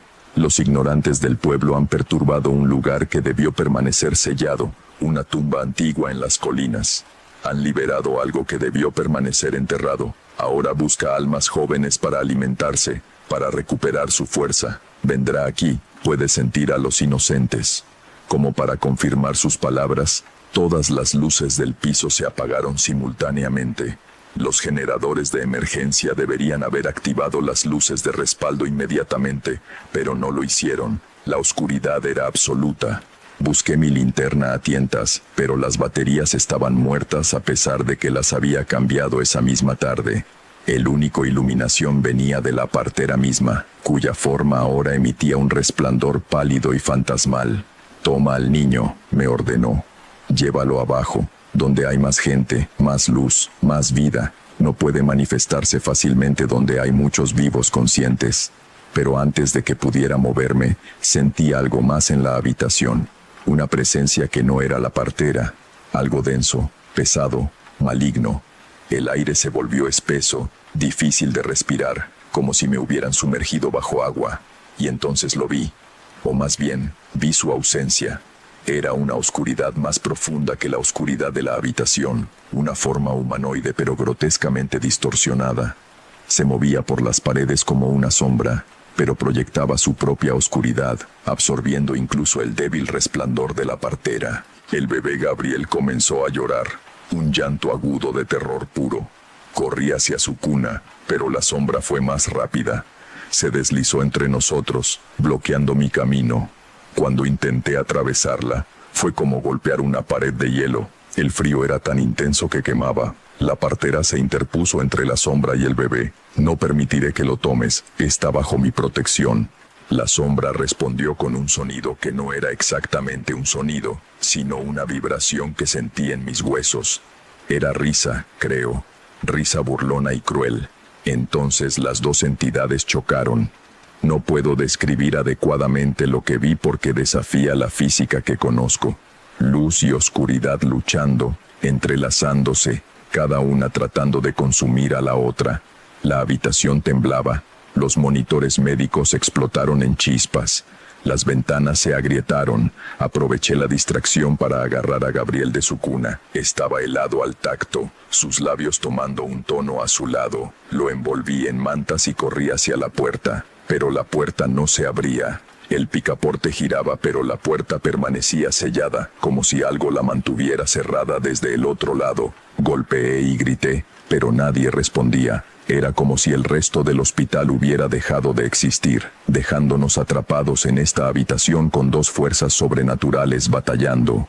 La partera estaba perdiendo. Podía verlo en cómo su forma se desvanecía, volviéndose más translúcida, más débil. La sombra la estaba consumiendo, absorbiendo su esencia. Pronto no quedaría nada entre esa cosa y el bebé que sostenía. En mi desesperación, recordé algo que mi abuela me había enseñado cuando era niña. Antes de que yo perdiera toda fe en tales cosas, me había enseñado una oración, una protección antigua en una lengua que nunca había entendido completamente. La había olvidado durante años, descartándola como superstición, pero ahora las palabras regresaron a mi mente con claridad cristalina. Comencé a recitar la oración en voz alta, sosteniendo a Gabriel contra mi pecho. Las palabras salieron torpemente al principio, mi pronunciación probablemente terrible, pero me volví más segura con cada repetición. Era una oración de luz, de protección, de vida afirmando su derecho a existir contra las fuerzas de la muerte y la oscuridad. La sombra se estremeció, no mucho, solo un poco, pero fue suficiente. La partera aprovechó el momento de debilidad, reuniendo sus fuerzas restantes en un último ataque desesperado. Su forma brilló intensamente, tan brillante que tuve que cerrar los ojos, y lanzó todo su ser contra la oscuridad. Hubo un destello cegador, Un sonido como vidrio rompiéndose. Y luego, silencio. Las luces del hospital volvieron. La puerta se abrió de golpe, y el personal de seguridad y otros enfermeros entraron corriendo, alertados por el corte de energía y mi ausencia de la estación de enfermeras. Valentina, ¿estás bien? ¿Qué pasó? Miré alrededor. La habitación era un desastre. Los monitores estaban destruidos, las ventanas agrietadas, había marcas de quemaduras en las paredes. Pero tanto la partera como la sombra habían desaparecido. Gabriel lloraba en mis brazos, pero cuando lo revisaron estaba bien. Perfectamente bien. Incluso la coloración azulada había desaparecido. Inventé una historia sobre una sobrecarga eléctrica, un cortocircuito que había causado daños y me había asustado. No era convincente, pero era mejor que la verdad. Me enviaron a casa por el resto de la noche para recuperarme del susto. Durante la siguiente semana, la partera no regresó. Las 2 de la madrugada llegaban y pasaban sin cantos, sin presencia, sin protección. Los bebés que nacieron durante esos días no recibieron marcas. Comencé a temer lo peor, que se había sacrificado completamente para salvar a Gabriel. Que su promesa de 300 años había terminado finalmente. Pero entonces, exactamente una semana después del incidente, sentí el familiar descenso de temperatura. Era más débil que antes, apenas perceptible, pero estaba allí. Entré en la sala de cunas donde teníamos 2 recién nacidos. La partera estaba allí, pero era apenas una sombra de lo que había sido. Su forma era tan tenue que casi no podía verla, pero estaba cantando, con voz débil, y moviendo sus manos translúcidas sobre los bebés en el ritual familiar. Creí que te había sido, susurré. Casi, respondió, su voz mental apenas un murmullo. Casi me consumió, pero tu oración me dio la fuerza necesaria para resistir. Las viejas palabras aún tienen poder, especialmente cuando son habladas con verdadera intención por alguien que lleva la sangre de las curanderas. ¿Volverá, la sombra? No pronto. Fue herida, enviada de regreso a su tumba. Los ignorantes que la liberaron han pagado el precio, pero eventualmente alguien más perturbará algo que no debe ser perturbado. Siempre sucede. Por eso debo permanecer. Por eso mi vigilia nunca termina. ¿Cómo puedo ayudar? Mantén los ojos abiertos. Escucha las historias antiguas. No las descartes como superstición. Tu abuela sabía. Por eso te enseñó la oración de protección, incluso cuando eras escéptica.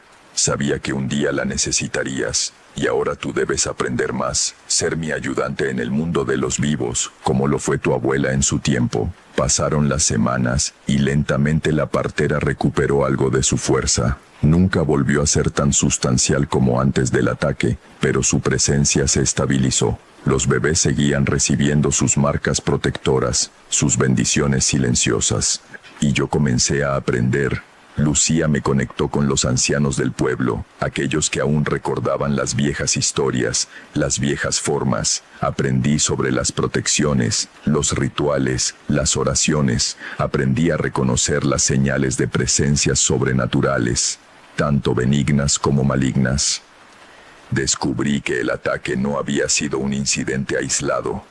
La tumba que había sido perturbada pertenecía a un sacerdote prehispánico que había practicado sacrificios humanos, particularmente de niños. Había sido enterrado con sellos y maldiciones hace más de 500 años, pero un grupo de buscadores de tesoros había violado su tumba buscando oro. 3 de ellos murieron en circunstancias extrañas en las semanas siguientes al incidente en el hospital. Los sobrevivientes juraron nunca volver a perturbar sitios antiguos. También descubrí que mi abuela había sido, en efecto, una curandera. Había trabajado con la partera durante años, sin que nadie en la familia moderna lo supiera. Había dejado diarios escondidos en su casa, diarios que mi madre me entregó reluctantemente cuando le conté lo que había experimentado. En esos diarios, documentaba encuentros similares, protecciones que había realizado, peligros que había enfrentado. Sabía que esto te pasaría, me dijo mi madre con lágrimas en los ojos. Por eso siempre trató de disuadirte de ser enfermera, de trabajar en lugares donde nacen o mueren personas. Esos son los lugares donde el velo es más delgado, donde los vivos y los muertos se encuentran más fácilmente. Han pasado 6 meses desde aquella noche del ataque. Sigo trabajando en el turno nocturno de la sala de maternidad. Podría pedir un cambio, pero no lo hago. Alguien debe estar allí, alguien que pueda ver, que pueda proteger si la partera necesita ayuda nuevamente. Los bebés siguen naciendo, recibiendo sus marcas protectoras, creciendo y yendo a casa con sus familias que nunca sabrán lo cerca que estuvieron del peligro. Y cada noche, a las 2 de la madrugada, escucho esa canción de cuna antigua, ese canto que ha protegido a generaciones de niños durante 300 años. A veces me pregunto cuántos otros hospitales, clínicas, maternidades tienen sus propios protectores silenciosos. Cuántas entidades benignas velan por nosotros sin que lo sepamos, cumpliendo promesas hechas hace siglos, manteniendo a raya la oscuridad que constantemente busca colarse en nuestro mundo. No tengo respuestas, solo sé que ya no soy la escéptica que era. He visto demasiado, he aprendido que el mundo es mucho más extraño y más peligroso de lo que nos enseñan en la escuela de enfermería. Pero también he aprendido que no estamos indefensos, que hay protecciones, rituales, palabras de poder que funcionan si sabes cómo usarlas. Y he aprendido que a veces, las brujas no son las villanas de los cuentos. A veces son las heroínas silenciosas, protegiendo a los inocentes desde más allá de la muerte, cumpliendo promesas eternas cuando todos los demás las han olvidado. Hasta aquí llega el testimonio de Valentina. Me dijo que ahora está entrenando con los ancianos del pueblo, aprendiendo todo lo que puede sobre las viejas protecciones. Sigue trabajando en esa sala de maternidad, siendo los ojos vivos de la partera. Si alguna vez has trabajado en lugares donde la vida y la muerte se tocan, me encantaría conocer tu experiencia en los comentarios. Y si tienes tu propia historia que necesita ser contada, no dudes en enviármela. Cada relato suma a nuestra comprensión de lo inexplicable. Cuídate y hasta la próxima.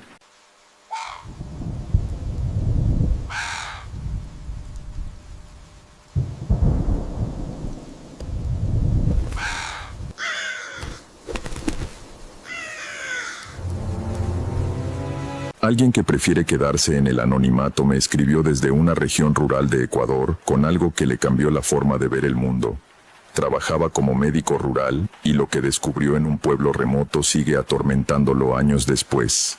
Si has vivido en comunidades aisladas donde las tradiciones antiguas aún se practican, o si has sido testigo de sanaciones que la medicina moderna no puede explicar, me gustaría escuchar tu historia en los comentarios.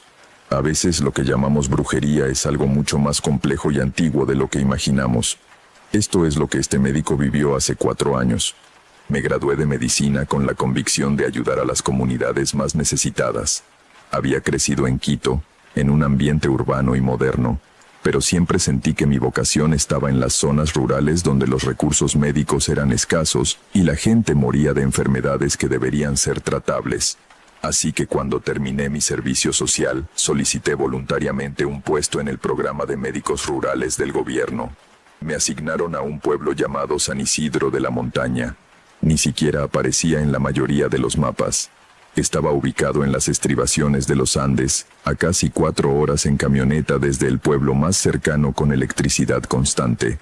La última hora del viaje era por un camino de tierra que serpenteaba entre montañas cubiertas de bosque nuboso, donde la niebla era tan densa que apenas podías ver unos metros adelante. Llegué un lunes de abril.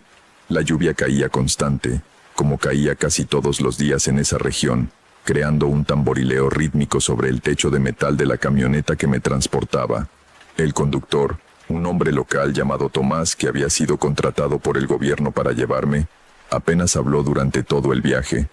Solo cuando estábamos a punto de llegar, rompió su silencio. ¿Le dijeron sobre la curandera?, preguntó, sus ojos fijos en el camino embarrado. ¿Curandera?, respondí, ajustando mi mochila donde llevaba mis suministros médicos básicos. No. ¿Por qué debería saberlo?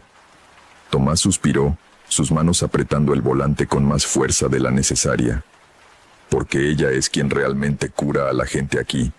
Los médicos que han venido antes no duran mucho. Se van porque se dan cuenta de que no son necesarios, o porque ven cosas que no pueden explicar. Sonreí con esa arrogancia que solo la juventud y la educación universitaria pueden proporcionar. Soy médico. Mi trabajo es basar mis diagnósticos y tratamientos en ciencia, no en supersticiones locales. Tomás no respondió. Simplemente sacudió la cabeza lentamente, como si hubiera escuchado esas mismas palabras muchas veces antes. El pueblo apareció entre la niebla como un fantasma materializándose. Unas 50 casas, la mayoría de madera con techos de zinc, dispersas alrededor de una plaza central donde había una iglesia pequeña que parecía más vieja que cualquier otra estructura. No había calles pavimentadas, solo caminos de tierra que se convertían en ríos de lodo con la lluvia constante. No había postes de electricidad. La energía, me informó Tomás, venía de un generador comunal que funcionaba solo 4 horas cada noche. El centro de salud donde trabajaría era un edificio de bloques de cemento pintado de blanco que contrastaba crudamente con las casas tradicionales alrededor. Tenía 3 habitaciones, una sala de espera con bancas de madera, un consultorio con una camilla y un escritorio, y un cuarto de almacenamiento para medicinas y suministros. Todo estaba limpio pero espartano, iluminado por una bombilla LED que funcionaba con batería solar. Me instalé rápidamente. No había mucho que desempacar. Mis pertenencias personales cupieron en un armario pequeño en la habitación anexa donde dormiría. El colchón era delgado, la almohada dura, pero había visto peores condiciones durante mi servicio social. Podía manejarlo. Mi primer paciente llegó al día siguiente. Un niño de unos 8 años con su madre. Una mujer joven que no podía tener más de 25 años, pero que lucía exhausta de una manera que iba más allá del cansancio físico. El niño tosía constantemente, una tos húmeda y profunda que reconocí inmediatamente como neumonía probable. ¿Cuánto tiempo ha estado así?, pregunté mientras examinaba al niño, escuchando sus pulmones con mi estetoscopio. Los crujidos eran evidentes, definitivamente neumonía. 3 semanas, respondió la madre en voz baja, sus manos retorciéndose nerviosamente en su regazo. 3 semanas, demasiado tiempo. ¿Por qué no lo trajeron antes? La mujer no respondió, pero vi algo en sus ojos. Miedo, no del niño enfermo, sino de mí, del centro de salud. Prescribí antibióticos, le di instrucciones claras sobre la dosificación y le dije que regresara en 3 días para una revisión. La mujer tomó las medicinas, murmuró un agradecimiento casi inaudible y se fue con su hijo. No regresaron en 3 días, ni en 5, ni en una semana. Pregunté por ellos a otras personas que visitaban el centro de salud. La mayoría evitaba mi mirada, murmuraba algo sobre estar ocupados y cambiaba de tema rápidamente. Finalmente, una anciana que vino por medicinas para su artritis me dijo la verdad. Fueron a ver a doña Remedios, dijo, su voz apenas un susurro, como si tuviera miedo de ser escuchada. Ella lo curará mejor que las pastillas. Doña Remedios, ¿la curandera? La anciana asintió. Ella sabe cosas que los doctores no saben, cosas que vienen de antes, de mucho antes. ¿Dónde vive?, pregunté, sintiendo una mezcla de curiosidad profesional y molestia. Había estudiado 6 años para convertirme en médico. Había dedicado mi vida a aprender a curar. ¿Y esta gente prefería ir a ver a una curandera? Al final del camino que sube la montaña. La última casa. Pero doctor, la anciana me agarró del brazo con una fuerza sorprendente para alguien de su edad. No vaya allí con enojo en el corazón. No vaya a desafiarla. Doña Remedios. Ella no es como nosotros. Ignoré su advertencia. Al día siguiente, después de atender a los pocos pacientes que se dignaron a venir al centro de salud, comencé a caminar hacia la montaña. El camino era empinado, resbaladizo por la lluvia reciente. Olía a tierra húmeda, a vegetación en descomposición, y a algo más que no podía identificar pero que me recordaba vagamente al incienso que usan en las iglesias. El bosque a ambos lados del camino era denso, casi impenetrable. Los árboles estaban cubiertos de musgo y líquenes, y ocasionalmente escuchaba sonidos de animales que no podía ver, crujidos de ramas, susurros de hojas que no parecían causados por el viento. La casa de doña Remedios estaba exactamente donde la anciana había dicho. Era diferente a las otras casas del pueblo. Más vieja, construida completamente de madera oscura que parecía haber sido envejecida no solo por el tiempo, sino por algo más. El techo era de paja, no de zinc. No había ventanas de vidrio, solo aberturas cubiertas con telas gruesas. Y alrededor de toda la casa, colgando de las vigas del techo, había plantas. Cientos de plantas secándose, creando una cortina verde y marrón que se movía suavemente con la brisa. Antes de que pudiera tocar la puerta, una voz desde adentro dijo: «Pase, doctor. Lo estaba esperando». La puerta se abrió sola, o al menos no vi a nadie abriéndola. Se abrió hacia adentro con un crujido suave, revelando el interior tenuemente iluminado de la casa. Entré con cautela. Mis ojos tardaron un momento en ajustarse a la luz baja. La habitación estaba iluminada solo por velas, docenas de ellas colocadas en cada superficie disponible.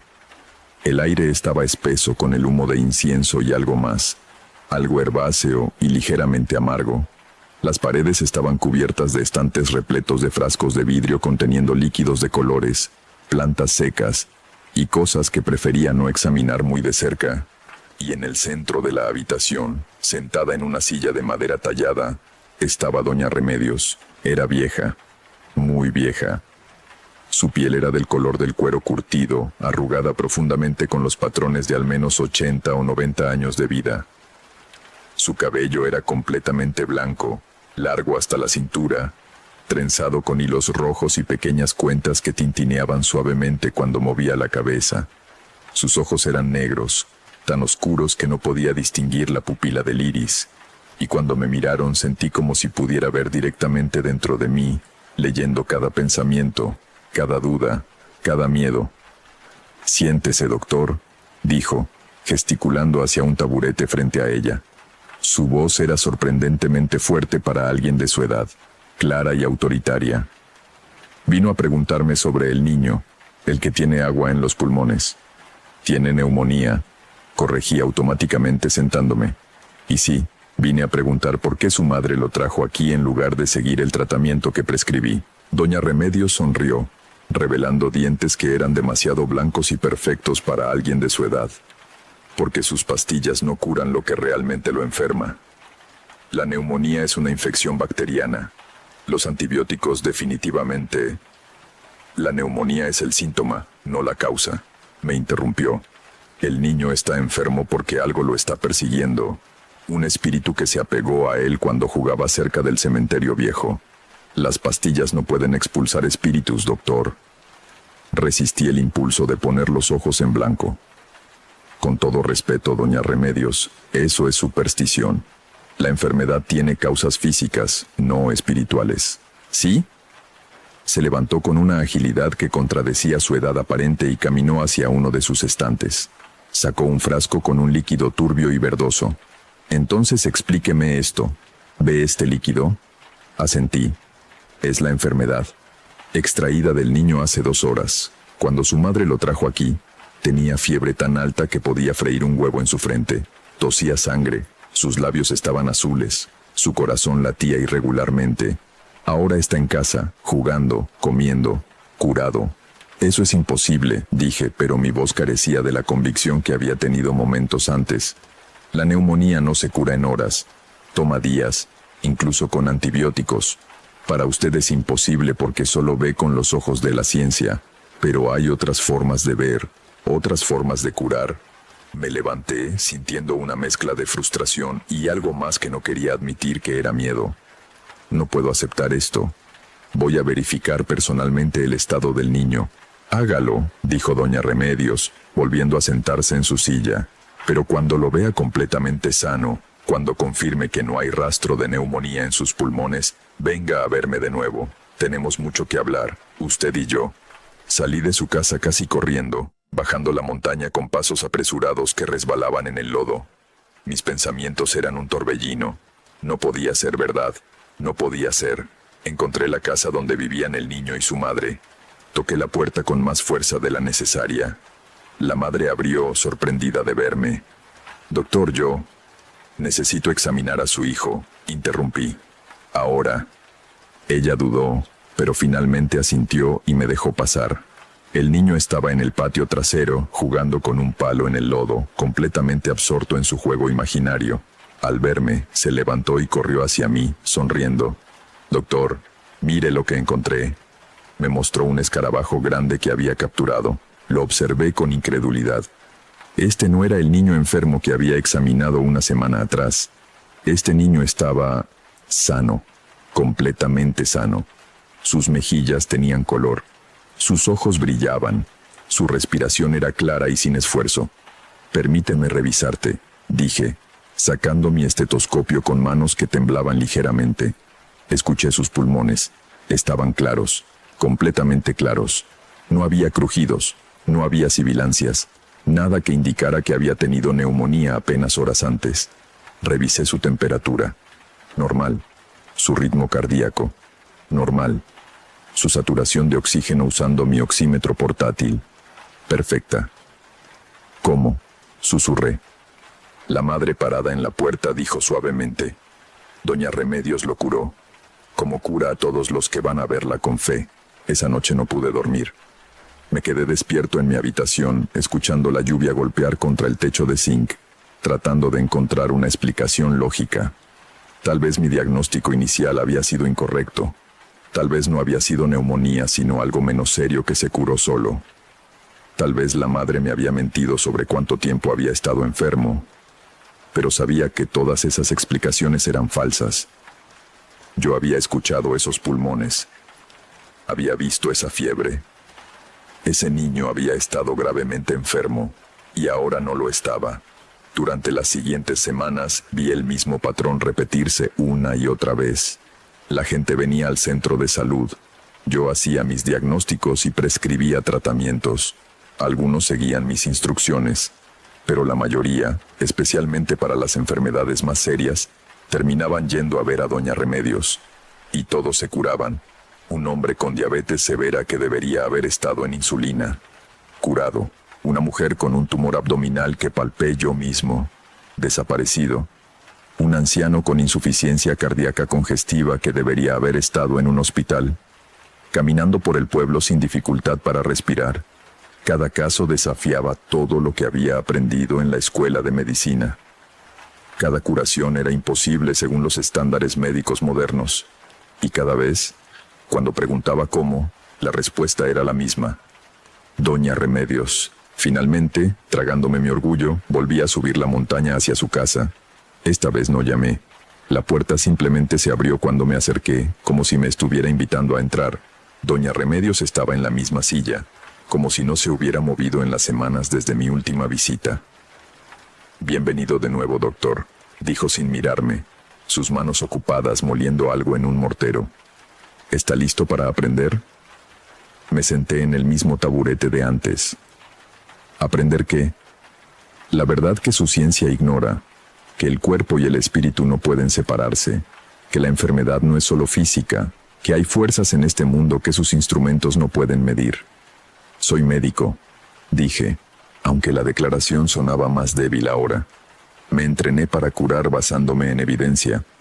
«Y yo soy curandera», respondió.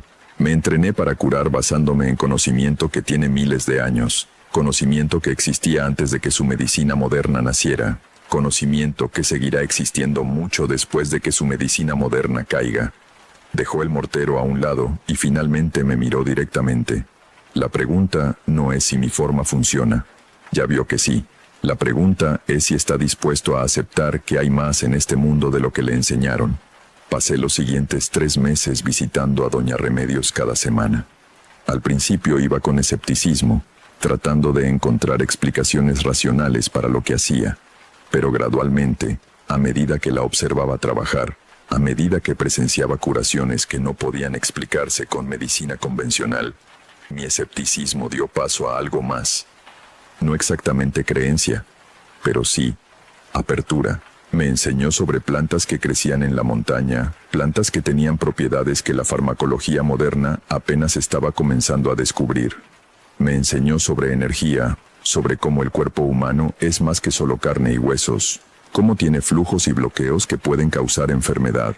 Me enseñó sobre espíritus, sobre cómo el mundo invisible coexiste con el visible, y cómo a veces esos dos mundos se entrelazan de maneras que causan problemas. Y me enseñó algo más, algo que cambiaría todo. Hay un precio, me dijo una tarde mientras preparaba un tónico para una mujer que estaba teniendo un parto difícil. Siempre hay un precio para el poder de curar. No es gratis, no puede serlo. ¿Qué tipo de precio?, pregunté, observando sus manos expertas mezclar hierbas con agua caliente. Ella sonrió, pero no era una sonrisa feliz. Era triste, resignada. El curandero toma parte de la enfermedad en sí mismo. Es la única forma de extraerla completamente del paciente. La llevamos dentro, la procesamos a través de nuestro propio espíritu y la transformamos en algo que puede ser liberado sin daño. Eso significa que cada persona que curo, cada enfermedad que extraigo, me daña a mí. Lentamente, acumulativamente. Es por eso que los curanderos reales nunca viven vidas largas normales. O vivimos muy cortos por el peso de las enfermedades, o vivimos mucho más tiempo del que deberíamos, sostenidos artificialmente por el mismo poder que nos mata. Miró por la ventana hacia el bosque brumoso.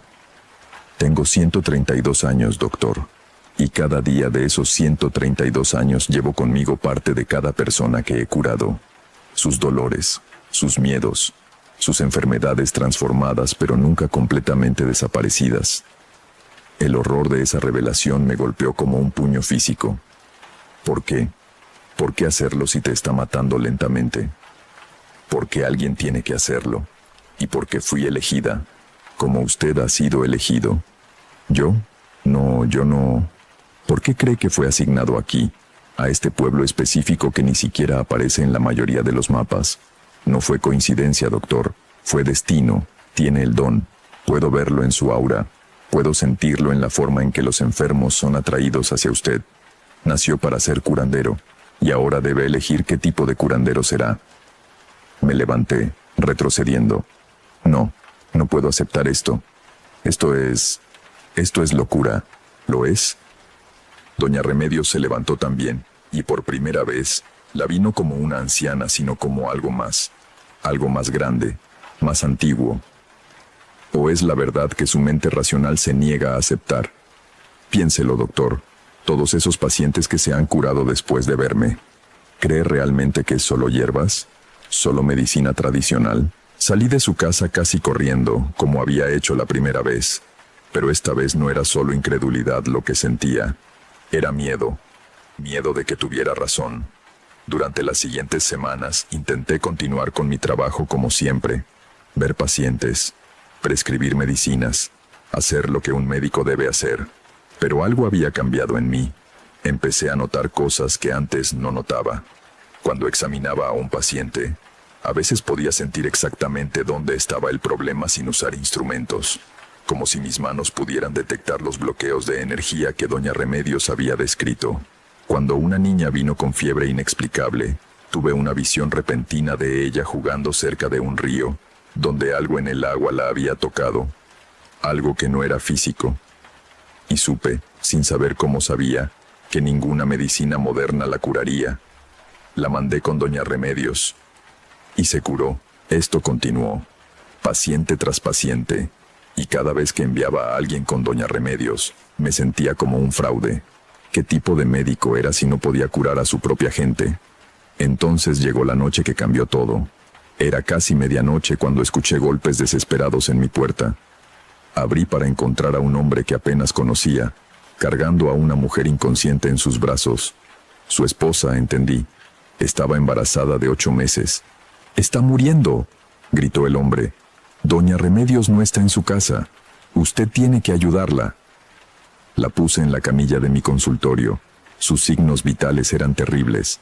Presión arterial peligrosamente alta, convulsiones, eclampsia, una complicación del embarazo que podía matar tanto a la madre como al bebé.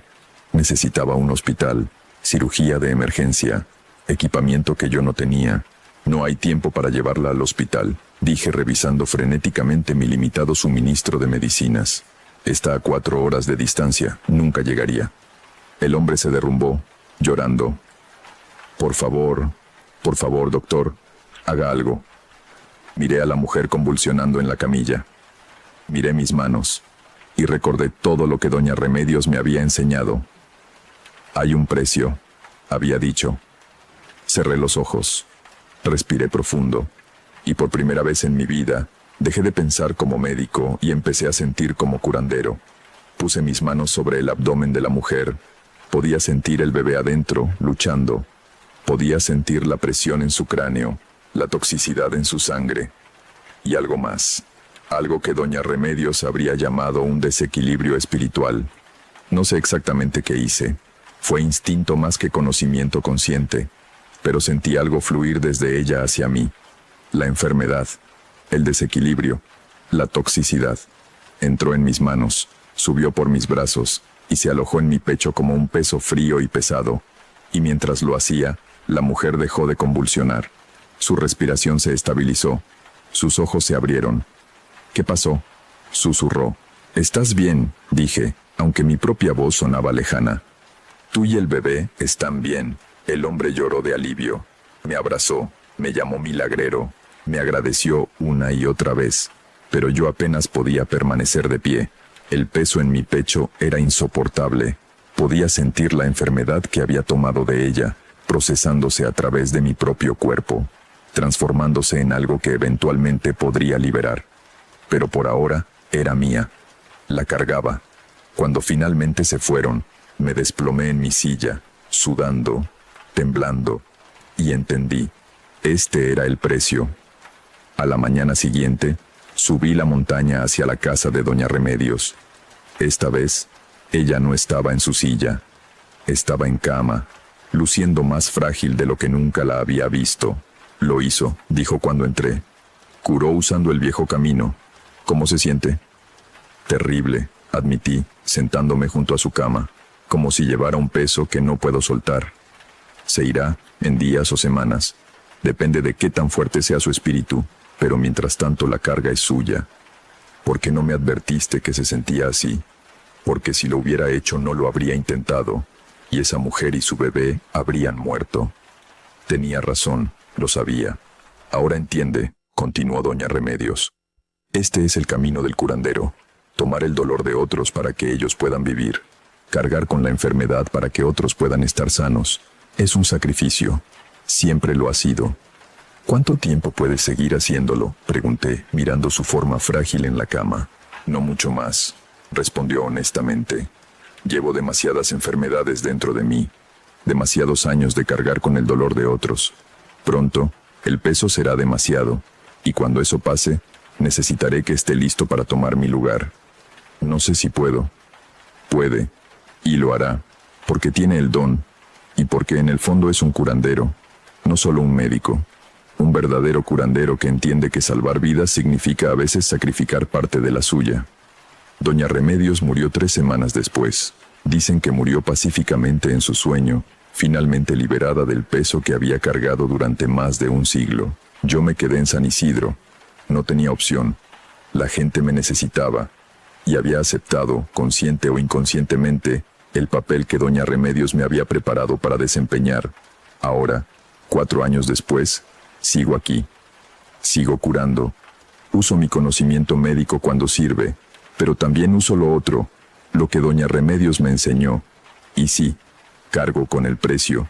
Cada persona que curo usando el viejo camino, cada enfermedad que extraigo, se queda conmigo por un tiempo. Y estoy empezando a entender lo que doña Remedios quiso decir sobre vivir mucho más tiempo del que debería. Tengo 36 años, pero a veces me siento como si tuviera 100.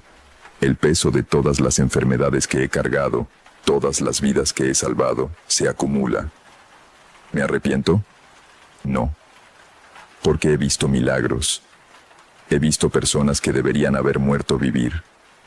He visto niños crecer que de otra manera no habrían tenido esa oportunidad, pero también entiendo ahora que hay un límite, que eventualmente el peso será demasiado. Y cuando ese día llegue, espero haber encontrado a alguien a quien pueda pasarle este conocimiento. Alguien con el don, alguien dispuesto a cargar con el precio, porque alguien siempre tiene que hacerlo. Ese fue el testimonio que recibí de este médico. Me dice que todavía está en ese pueblo, que la gente viene de pueblos vecinos a verlo, y que aunque el peso es cada vez mayor, no puede imaginar hacer otra cosa. Si has conocido curanderos reales, personas que pueden hacer lo que la medicina moderna no puede, comparte tu experiencia en los comentarios. A veces las tradiciones antiguas guardan verdades que preferimos ignorar. Que descanses bien esta noche, y nos vemos en la próxima historia.